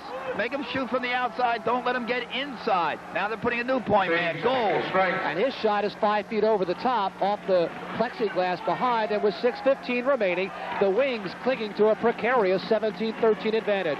Here's Mark DeSico. I would think this would be a great time to give John Tucker a rest. And I see him running off now and getting a sub in for him. God, he's been out there. Good job, Coach. Here's French. Rolling alone and almost beat him. And the left foot, the savior for Hastings. And here's Pat Hanley. Oh, French was wide open, could not contain. That was a great look then by Hanley to the middle. French has to handle that ball. Loose one in the front. It's French. Just wide, long side. That was Paul French. And 5:35 remaining. Gold in the open floor. 2-on-1. For Urso, he can't hold it. And a whistle. Back at the other end, Scott Boyle's got a call to make. How about an illegal substitution? Urso popping on, and Bud Beardmore with that broken nose up with his arms up. And I believe they're going to go illegal substitution for Washington as Frank Urso popped off the end of the bench a bit too soon. You know, as we look at that picture there, Glenn Little, the goalie, they've got a very interesting concept on this team for their substitutions. It's so hard to hear with the noise and everything. Glenn Little, the goalie, has a mallet in his hand. What he's got a lacrosse stick, the end of a lacrosse stick, heavily taped. And he drums against the sideboards when Coach Beardmore wants his substitutions. And it's very, I meant to mention that last time that we played the Wave, and we see it now. Well, a timeout taken, a critical timeout with 5:30 remaining. The Wings will have a manpower advantage. There's your score, coming back with the conclusion right after this message. 5:30 remaining, and another chance to look at the fine work of John Tucker doing it alone, shorthanded. What a clinic this would be for the face dodge and how to do it. He pulls it across, keeps it in the same hand, brings it back, and scores.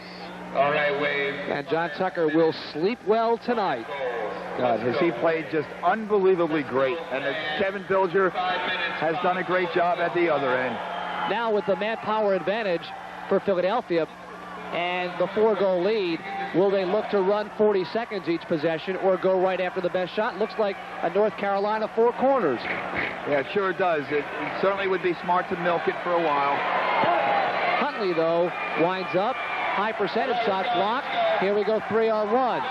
Long lead pass for Neil Bartholomew, and he'll wind up in the corner against Henry Chicharone. And Henry Chicharone very smartly uses the boards, but at the same time doesn't go in there and crash in from behind and draw a penalty. That's smart lacrosse. Exactly. Took the body, but did not draw the behind penalty. And here's Chicharone. Crosses to French, to his brother. Lovely pass in front, but it took a little bit too long for Hanley to develop. And Hastings able to beat him. Bartholomew.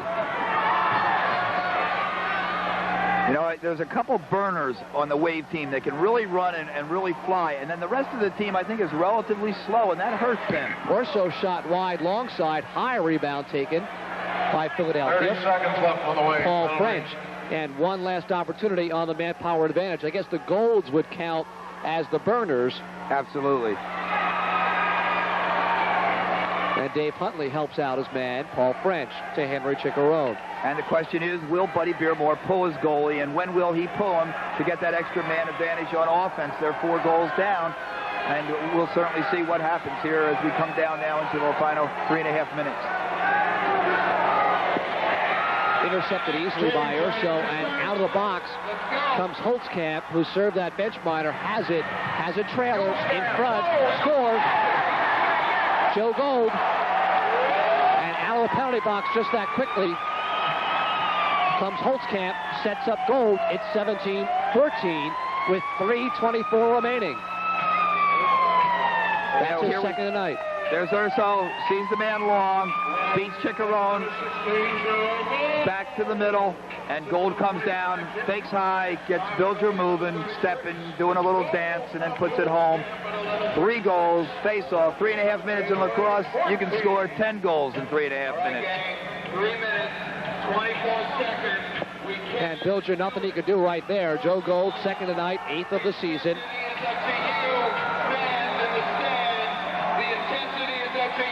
And a key face-off as each possession becomes more critical in the closing moment. Dennis Townsend, the veteran, against DiCarlo, and DiCarlo beats him clean, but it's lost to Tim Voko, and he throws it away wildly. Voko had a clear possession. You don't want to look for the breakaway and for the thing. You got a 3-goal lead. You want to sit on it. You want to milk it. Pull some Pete Carrill, Princeton-style basketball. And the net is empty at the other end. Hastings is out at 6-on-5. Urso has the screen. His shot is long.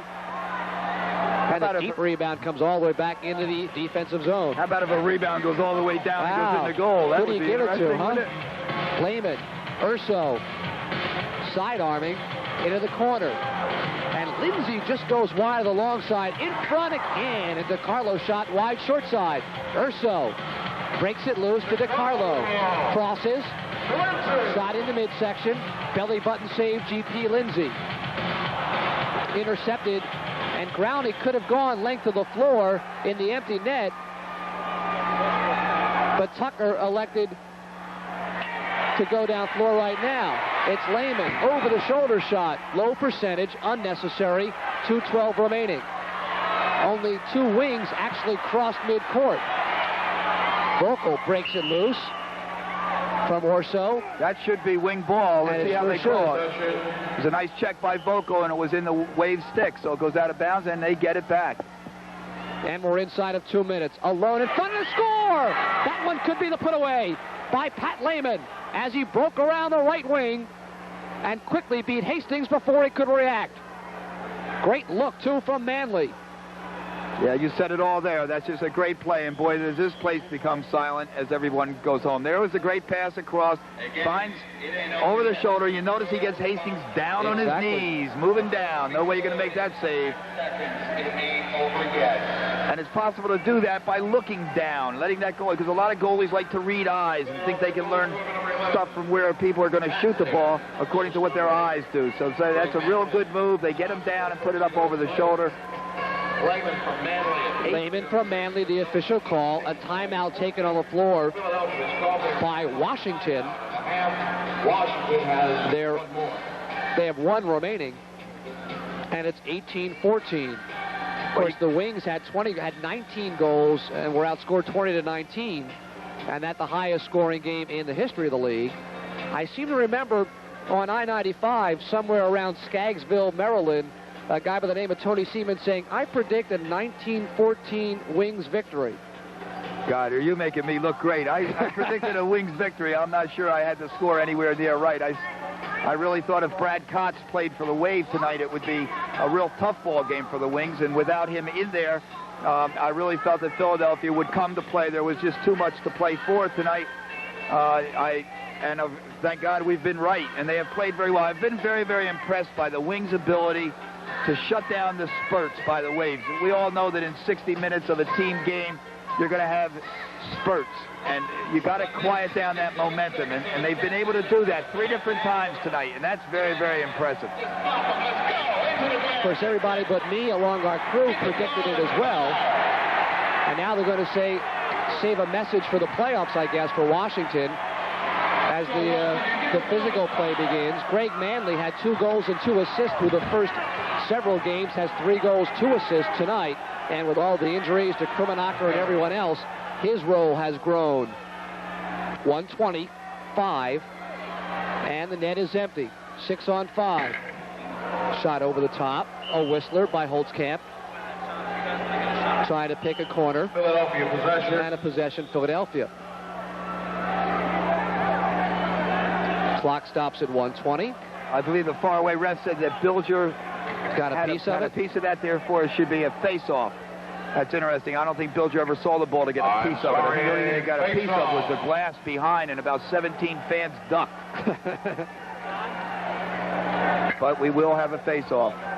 All right, let's go, fans. You know, Larry, I really think that after watching every team now, that the only team in this league this year that is going to be able to beat the New Jersey team is the team that has been the only team to beat them this year, and that's the Philadelphia Wings. And tonight's game was so important because the Wings would, I think, much prefer to play New Jersey in the playoffs in the championship game and not in a lesser round.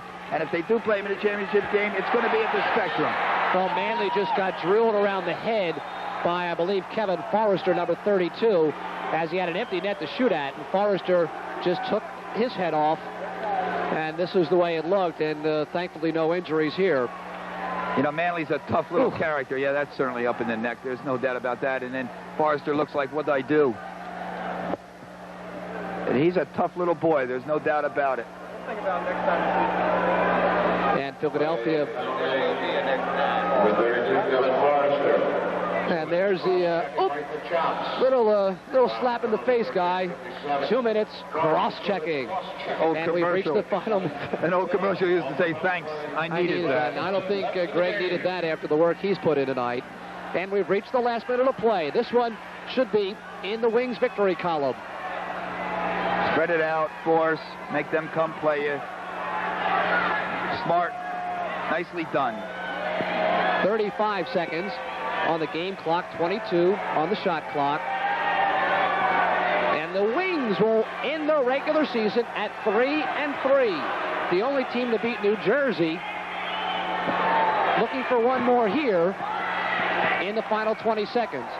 Shot clock at 5. French scores. And how about that to silence the few remaining fans here as the put in by Paul French for the 19th Wings goal. And a great pass by Henry Ciccarone. What a great pass through 3 sticks over to French, and French just puts it away on the offside bounce shot off Hastings. Here we see it again. What a great pass. And there is French, and puts it home. And that convinces everybody it's time to go out and start up the old car as they head for the exits. And a super performance by Philadelphia. French from Ciccarone at 14:24, Philadelphia 19, the way 14. And here's one last opportunity for the Wave. That'll be a crease violation if they feel like calling it. With 5, 4, 3, 2 or so. At the buzzer, it will not count. Nothing happens there. Kevin Bilger comes up big. John Tucker, an MVP-type performance as he puts 9 points on the board single-handedly. And some of the so-called lesser lights step up as the teams exchange handshakes at the center of the floor. The Wings have done what they came here to do, keep their hopes for second place alive. The Wings, a 19-14 victory over the Washington Wave. Stay tuned. We'll come back with post-game highlights, analysis, and a preview of the playoff action, all coming up right after this.